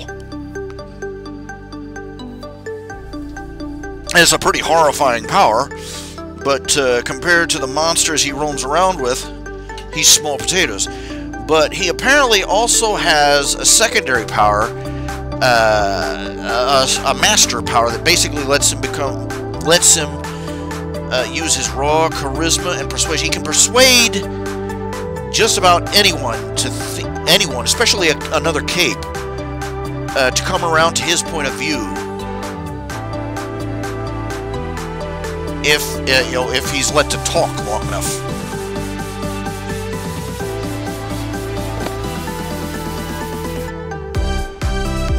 Of course, because he's a murderous psychopath,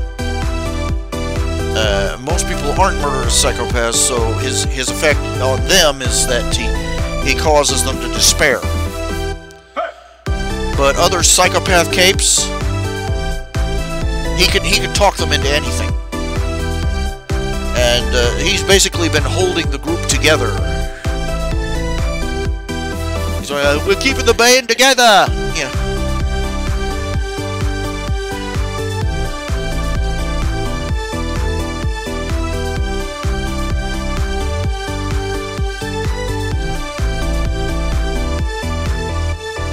Realistically, the only reason the Slaughterhouse 9 still exist is because Cauldron has been acting in the background to keep them alive.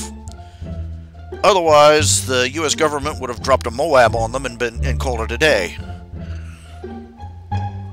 But Cauldron, the secret organization that is secretly ruling and is running a covert secret mission to try and defeat the Endbringers and Scion and all that. The leader thinks that the members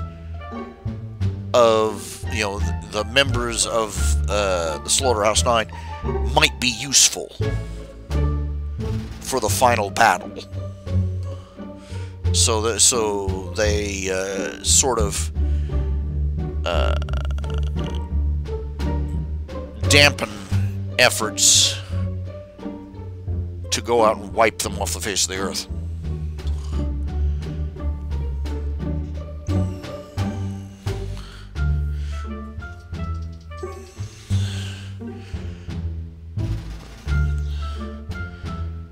They don't actively stop anybody who tries to defeat the Slaughterhouse 9, but they sort of impede anybody from organizing a concerted effort to wipe the Slaughterhouse 9 out. It's one of Cauldron's 1,000 little sins that make it as much of a monstrosity as any other villain organization.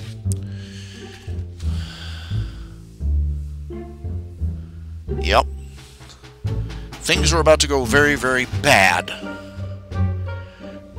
Well, not in this immediate chapter, but eventually. Things are about to go rather unpleasant for the Slaughterhouse 9.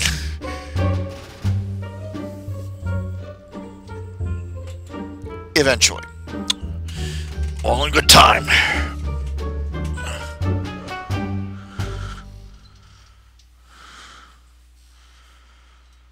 That's the reason that in that particular chapter, the Numbers Man bought it. This was, meta speaking, me dishing out karma. The Numbers Man who worked for Cauldron, he was originally a member of the Slaughterhouse 9. a mass-murdering, serial-killing, superpowered individual. And he got bored with it and decided to become Cauldron's accountant. But he's basically one of Cauldron's killing machines. And they've been using his superhuman ability with numbers and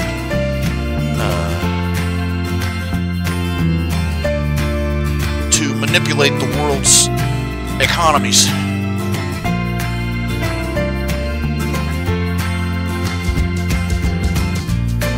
Basically, he's just another one of Wildbow's overblown villain Mary Sue's. God mode villain Mary Sue. And so he got a saw blade to the face.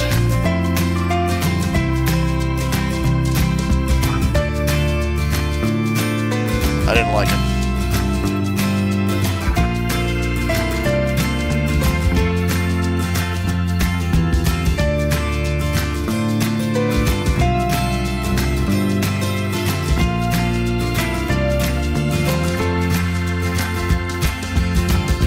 Many of the, the Alliance will be facing a lot of the major threats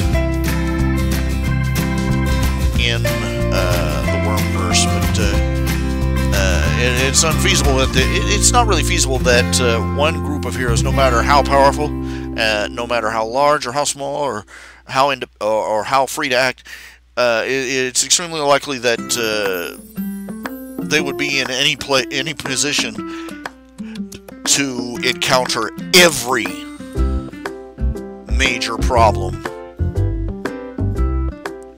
running loose in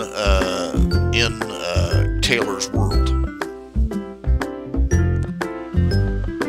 What is more likely is that by then coming in and decisively eliminating certain overwhelming threats, they free up resources and individuals who can act to deal with other threats themselves.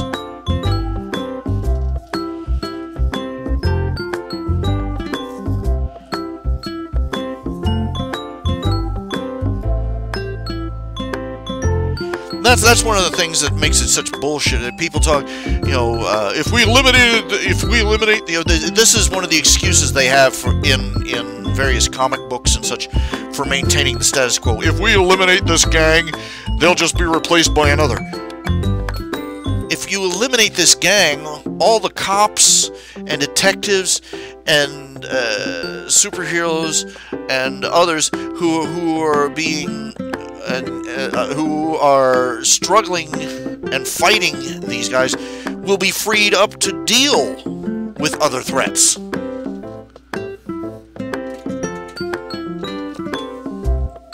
It's one of the stupider reasons for status quo in comic book settings.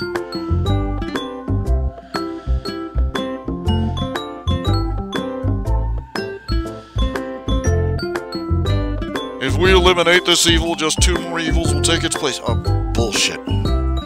If you eliminate an evil, you free up people being oppressed by it.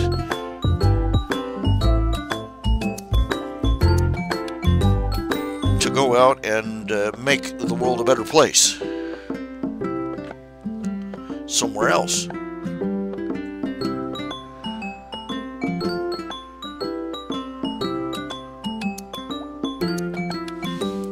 If we shoot that sniper who's keeping us pinned down, another sniper will just take his place. Horse apples.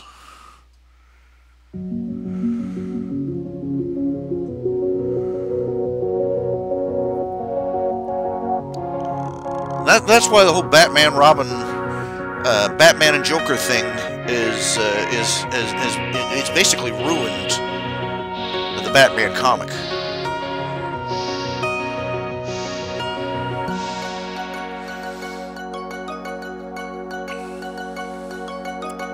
It just underlines how absolutely, utterly bankrupt the writers of Batman are for ideas. you know, I'm sorry. If you lived in a city where you had some lunatic, child poisoning psychopath running loose, you can't convince me that a couple of Gotham's finest, you know, they capture the Joker for the 500th time. They bring him into the precinct house. You can't convince me a couple of Gotham's finest wouldn't let him take a little trip down the stairs. You know what I'm saying? Oops. Snap! As he hits the bottom step. Looks like he fell on his neck the wrong way.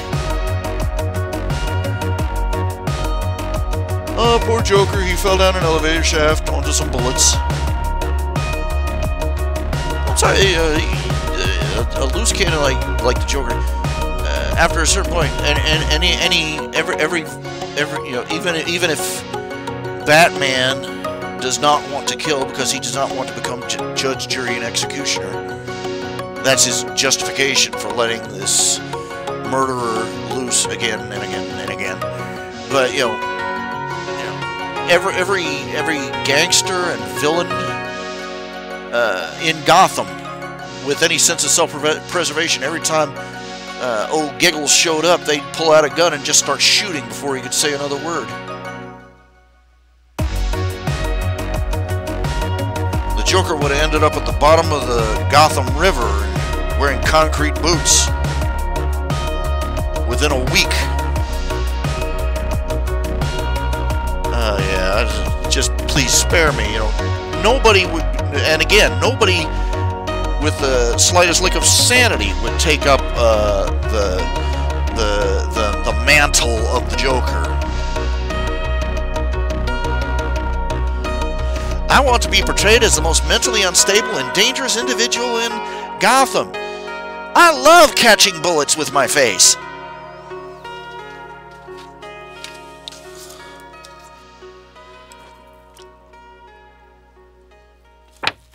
Now, the most original thing I've seen anybody do with a villain, for a while there, years ago. This was years and years ago. It's really sad to realize that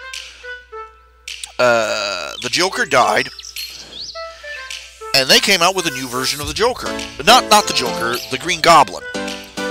Some kid, you know, some guy, some high school kid. Stumbles across one of the Green Goblin's hideouts, and he accidentally gets exposed to the Green Goblin formula.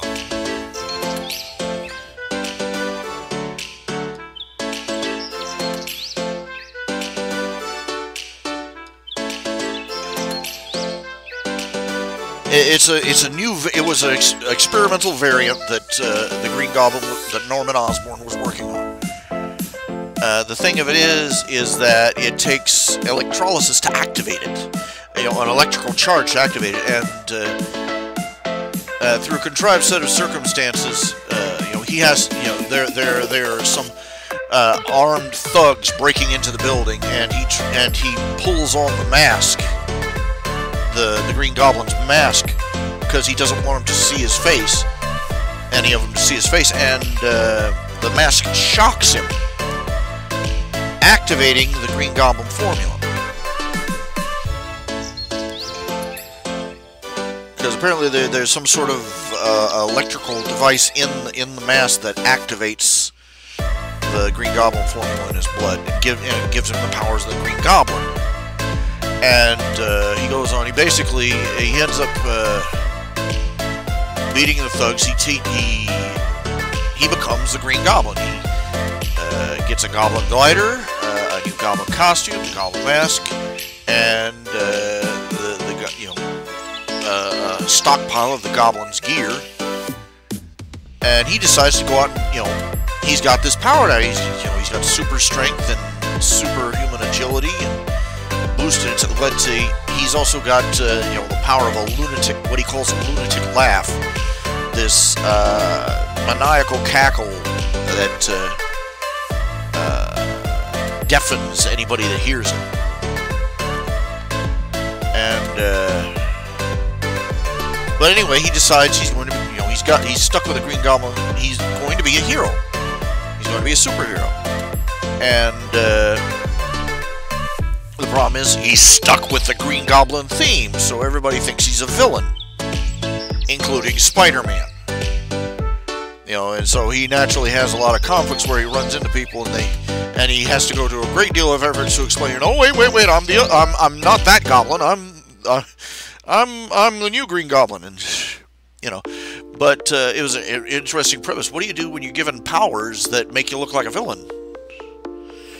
But it went on for several issues, and then they crapped out on it. They eventually had him snap and kill somebody, and he went crazy. He basically just became another Goblin villain, and eventually a rather obscure and quickly forgotten one. And I'm like, why did you do that? You had an original idea. Why couldn't you go with that? Why couldn't you go the distance? Why? They're not listening to me.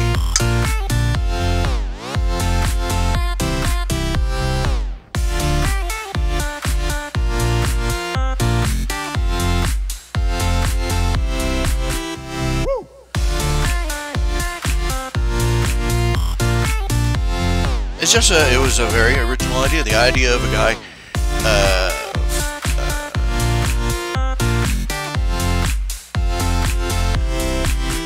basically finding the gear and and the power source of a former villain, and trying to become a hero with it.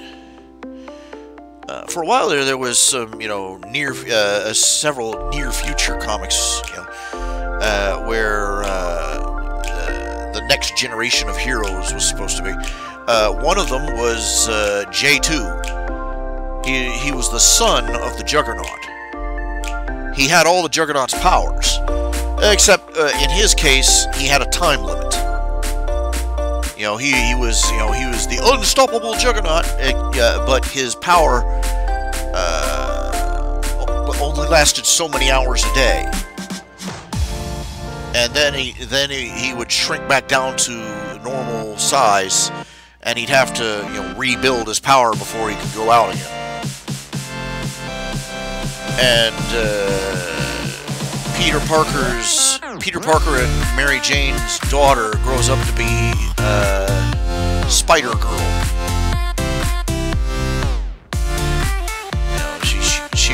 She hits about the age of 16 and. Turns out she inherited dear old dad's powers. Because Peter Parker. The thing of it is, Peter Parker had retired from being Spider-Man because he lost his leg in his final battle. So, and the fun thing was that Mayday Parker, that's what they call her. May Parker. Mayday is her nickname, and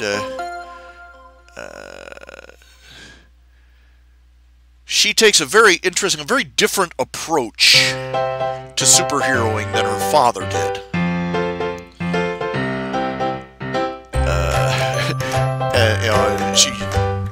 One of the running gags is that she does something completely different, and her dad's sitting there. Why didn't I ever think of that? There's one case where there was a guy who had gotten hold of this dragon statue that turned him into a humanoid dragon, super strong, invulnerable, etc., breathes fire, and she confronted him at the stock, and he had picked up a train car and was about to throw it at her.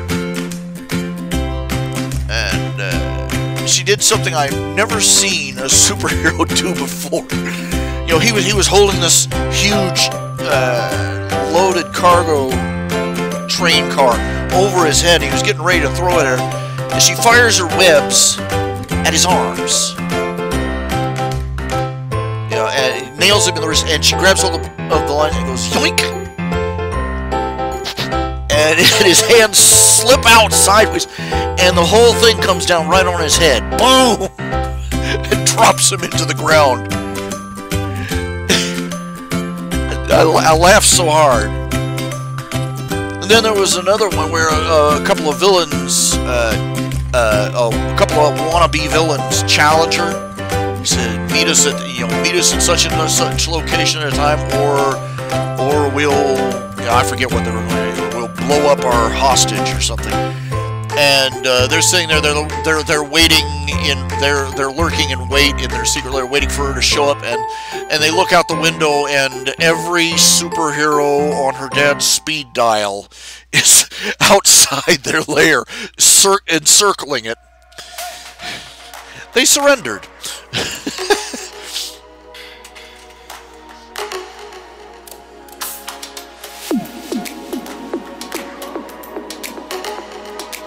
Oh, they did that once. You know, they had one where the Joker went to trial for a murder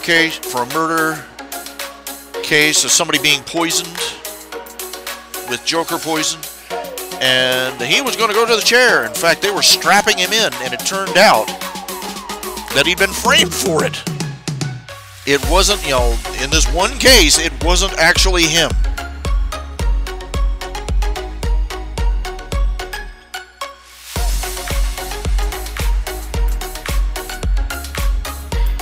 And the Batman found out who the real murderer was, and revealed the evidence just in time for for them to stop proceedings.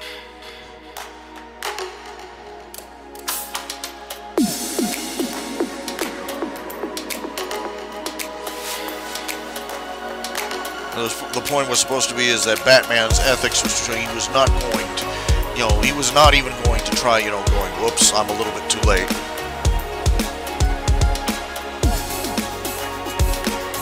You know, it's supposed to show how dedicated to justice Batman was. Whatever.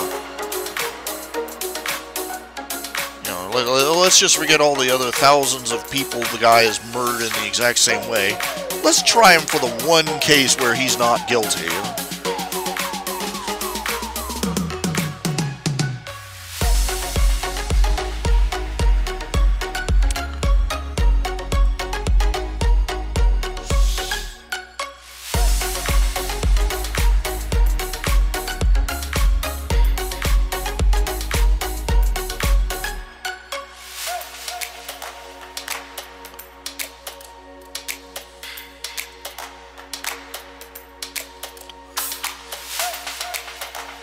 What was I looking for? What was I looking for? I was lost track of where I was. Alright.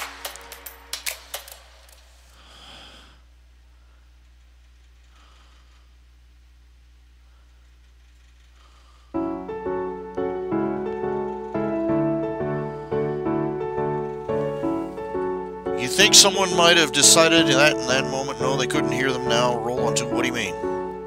I'm sorry, I'm misunderstanding. I'm not sure I'm understanding what you're saying.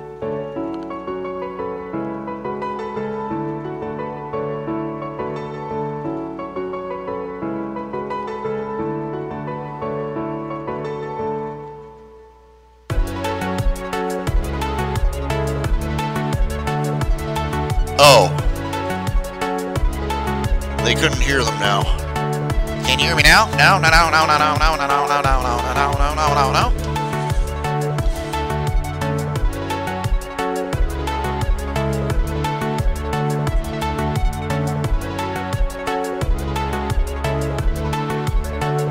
Ah, I get what you're saying. Sorry, we can't hear you. Of course, the Batman showed up in person to deliver the evidence, so, yeah. That joke wouldn't have flown. I'm sorry, they've been playing this. Okay, Batman and the Joker both. The only reason they exist is plot armor. You know what I'm saying? Plot armor. They're not written well. Okay? There's no feasible reason to believe let's put it this way. There was a parody. Well, I'd call it not parody, a satire. Online webcomic, a superhero webcomic called Johnny Saturn. And it's just basically a much, a real edgelord version of Batman, basically. And part of the story is it's revealed that they show his secret lair and his bedroom and his bathroom, and he's in there, and he's literally his entire, he's stripped to the waist. He's literally, it's just massive scars, and his entire medicine cabinet is full of painkillers, legal, illegal, and otherwise. He's a mundane, normal human being doing the superhero thing, and it is literally just wrecked his body. He's addicted to 20 different painkillers at this point. Just to hold together and keep himself functioning. Just because you take somebody, I don't, the Batman, just not feasible. It's not feasible. He's not only mortal. He puts him through his training regimen alone would leave him a traumatized wreck. He would be a 30-year-old man in a 60 or 70-year-old body from all the punishment he canonically puts himself through.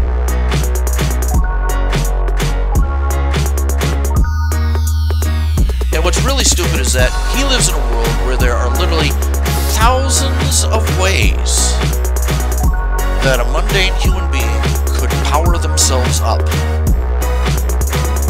ranging from mad science to magic, and he has not pursued any of them.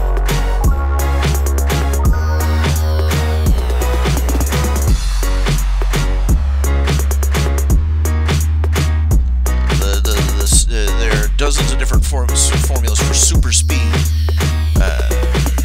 invulnerability, super strength, stretching powers like Plastic Man or the Elongated Man.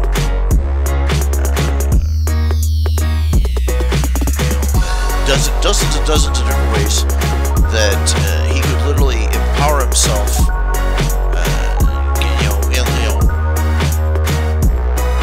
elongate his life, enhance his senses, increase his physical abilities. What does he do? Charles Atlas training. That's it.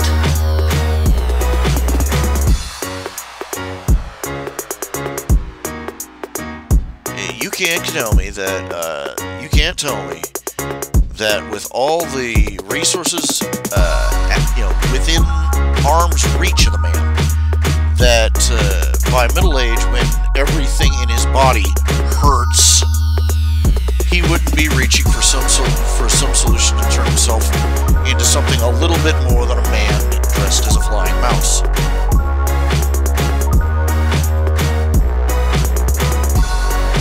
Oh, forget the Lazarus Pit. I'm not even talking about the Lazarus Pit. Of course, there was one alternate world story where he eventually was dropped into the Lazarus Pit. The insanity is supposed to be temporary, by the way. But anyway, at the end of the story, what was the name of the woman, the Ra's al Ghul's daughter, that fell in love with him? The solution was discovered is that true immortality, the Lazarus Pit could give true immortality if two people were lowered into it at the same time. The kicker of it is that one of them would receive immortality. The other would die. And Ra's al Ghul, who at this point in the story was old and decrepit again, decided to kidnap the Batman and have him lowered into the pit with him. And surprise, surprise, Ra's al Ghul did not come out of the pit. Batman did. And it turned out, yeah, he was immortal. And the story ends with him, hundreds of years in the future.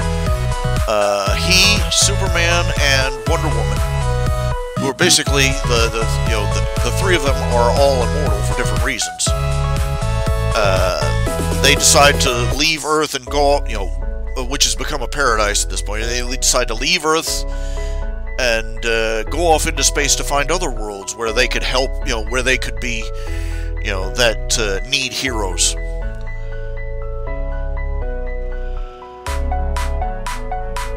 Anyway.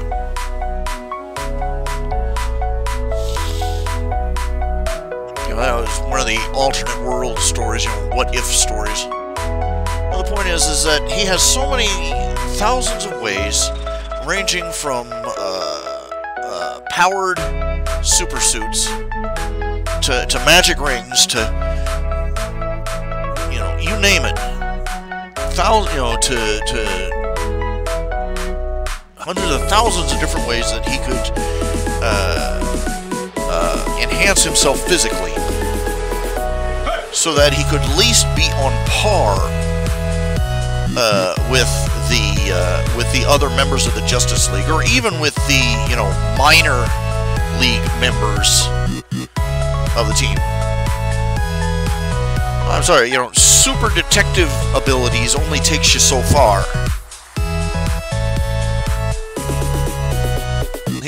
I'm sorry, he would be the load. He would be a burden to the other superheroes, realistically speaking.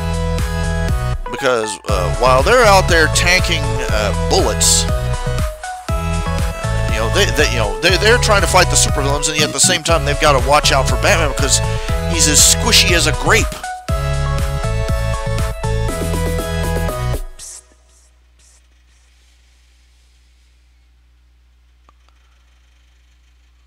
He's the world's greatest detective, but being the world's greatest detective does not put you in the same league as the last son of Krypton, or for that matter, even the D-grade superheroes like Stargirl. Stargirl at least has a cosmic energy-powered staff that lets her fly and gives her a force field, and laser blasts and stuff. Even though she's a baseline.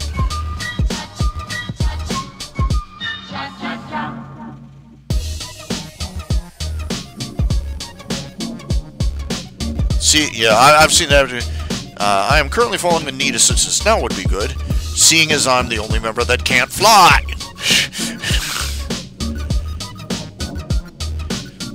I'm sorry, I've seen episodes where Batman has a glider built into his cape. I don't care, once I had that, that would be a permanent feature of the costume. Or at the very least, a parachute.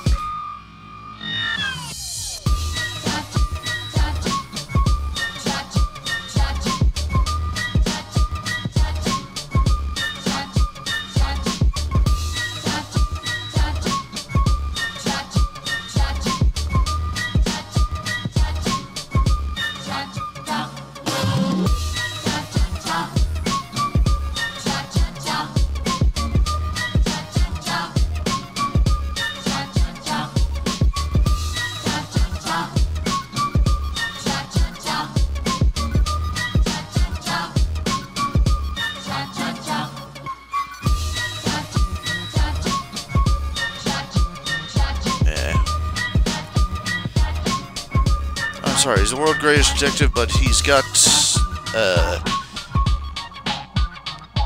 way too many issues.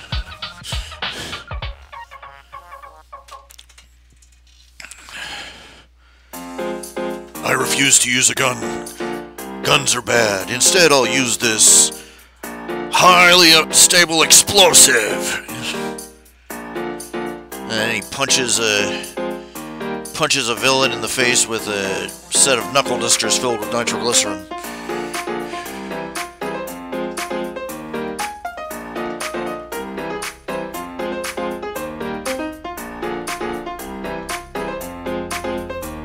Of course, one of the running morals of the story that these comic books seem to come up with is that, you know, you're fine so long as you get your superpowers by accident. You ever notice that? You get your superpowers by accident, everybody's fine with it. But if you go out and try to give yourself superpowers deliberately, that's like foreshadowing that by the end of either that comic, either by the end of that comic issue or the end of that cartoon show, it's all going to have gone bad. You're going to have gone insane, or your powers are going to have turned on you, or something else like that.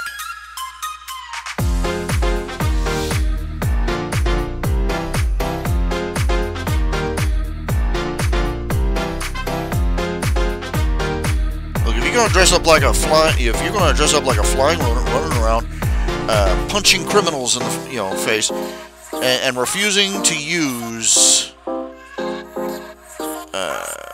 an appropriate weapon on the grounds you want to remain. You're not even using a taser. Come on, get out of my face. I'm sorry. Fine. You have like Martians and Kryptonians on your speed dial. You don't think they'll hook you up with like a stun ray or something? Maybe some bulletproof armor to wear under that pair of bat motif tights?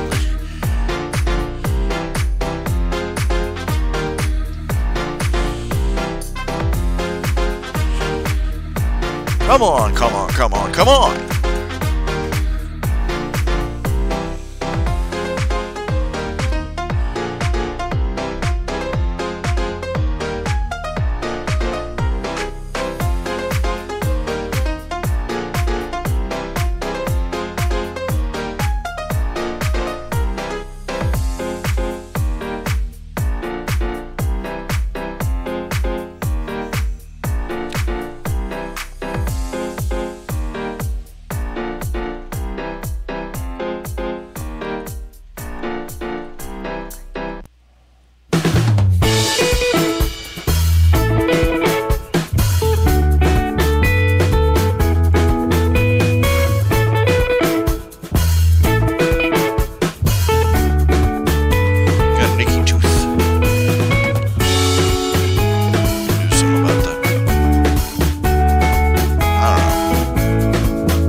I've just reached a point where I really don't like Batman that much.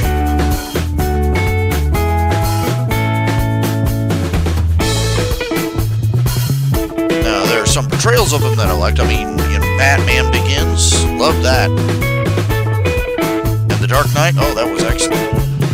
The third one, not so hot.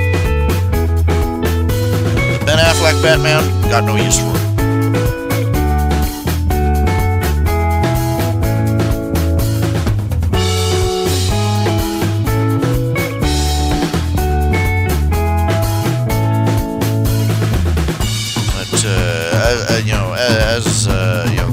The whole Batman franchise, just no.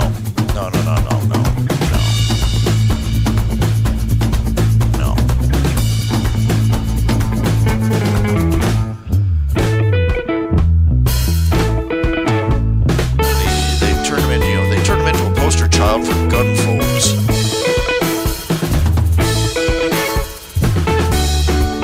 He refuses, and I've seen some episodes of just profoundly stupid behavior on the part of the protagonist.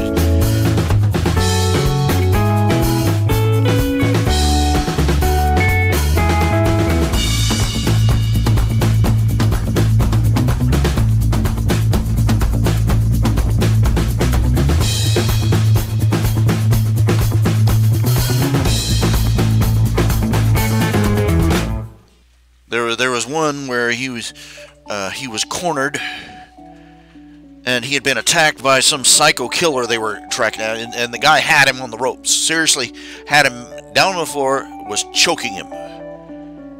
Batman was, about to bite it. And the new sidekick he was training at the time, I believe it was Spoiler, jumped the villain from the back and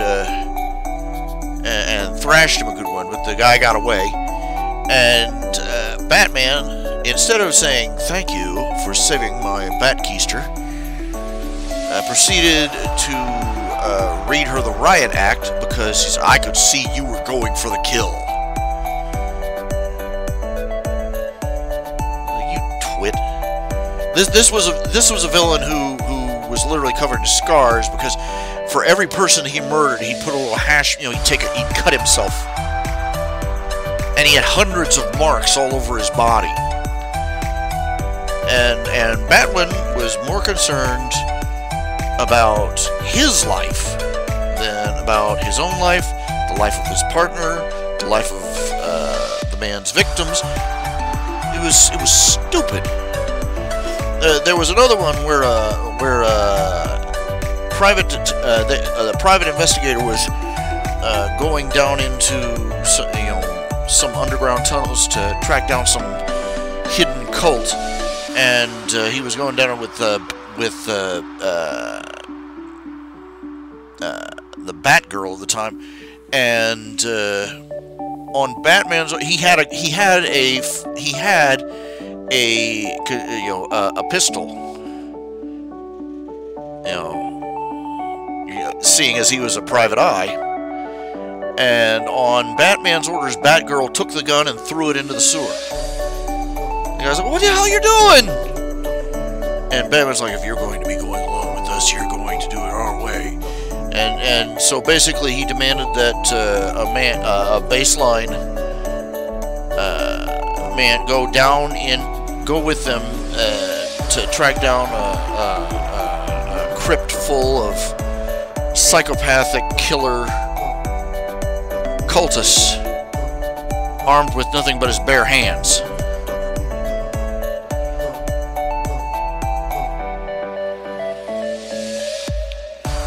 No, the word you're not looking for is not crazy. The word you're looking for is stupid.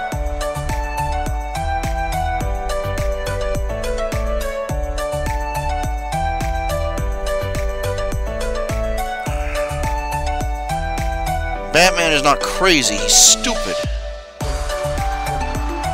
He's got fixations.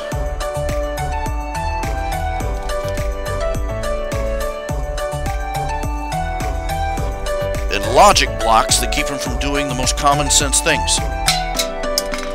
Like, not dressing his partner like a giant bullseye. Here, Boy Wonder, you wear this bright, sunshine-colored costume to battle the villains while I lurk back in the shadows in my all-concealing black. Yes. What's this bullseye painted on the chest for? Nothing, just...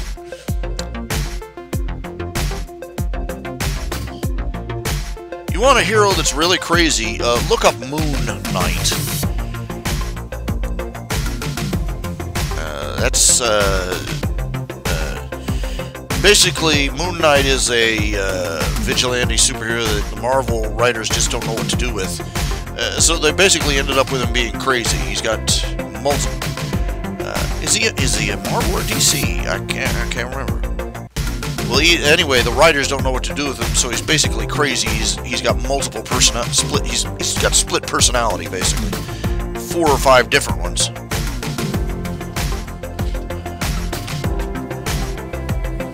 It's sad, really. Moon Knight. Knight with a K.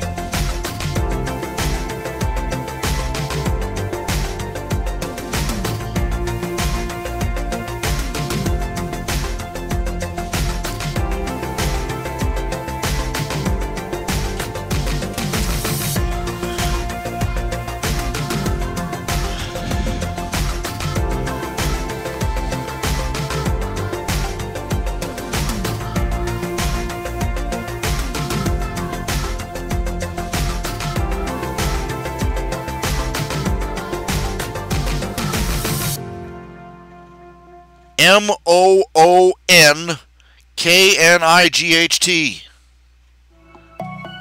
Good night.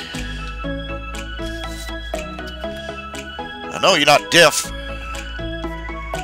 You can't hear me? You're deaf.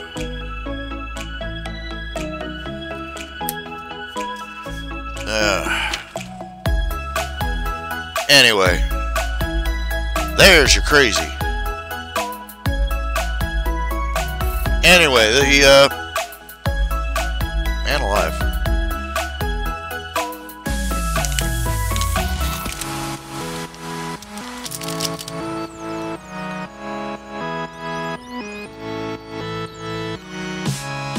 I don't know why I haven't thought of this. You know, I remember. How many of you remember the movie The Explorers?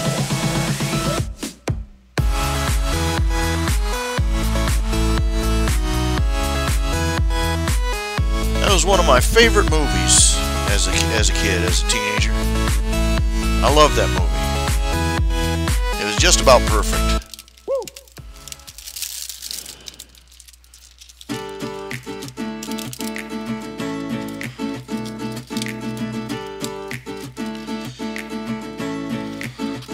It was not a real big box office success. Largely because it came out and they promoted it at just about the same time that Live Aid, that big rock charity thing, happened.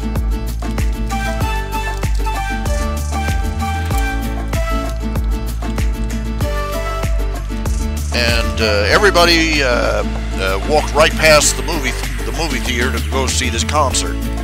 So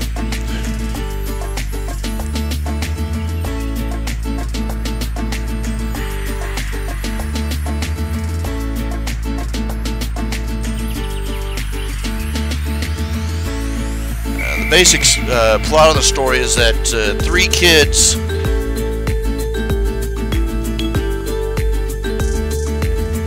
build a spaceship based on blueprints that aliens are beaming down into their minds while they sleep.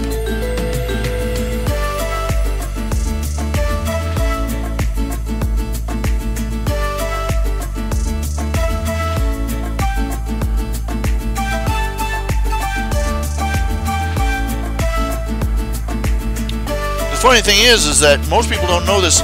The movie was never completed. The director was still editing it and touching it up and recutting it and reshooting it. But the producers, the studio basically bum rushed him into releasing it early.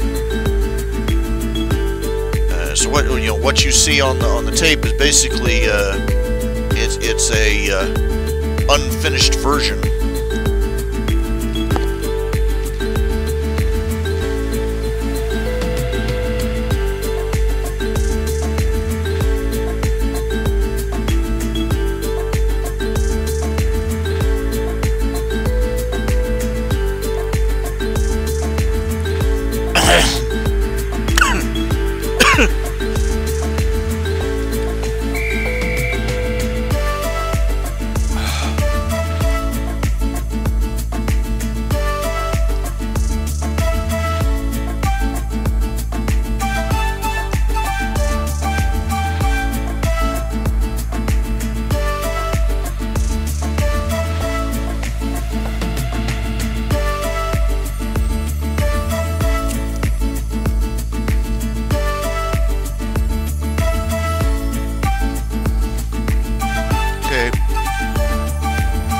It's getting pretty late.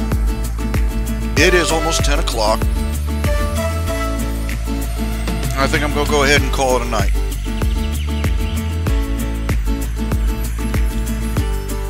Okay. I'm going to try and catch you tomorrow. We'll pick up where we left off. Okay? Thank you all for tuning in. Thank you all for your commissions, your pledges, donations. thank you all for following and for your readership and your viewership and your friendship. And we'll pick up tomorrow night. Hopefully a little earlier, maybe for a little longer, and we'll take it from there. You all take care of yourselves and have a good night. This has been Spleen Squeezings. Ha-cha, ha-cha, cha-cha-cha.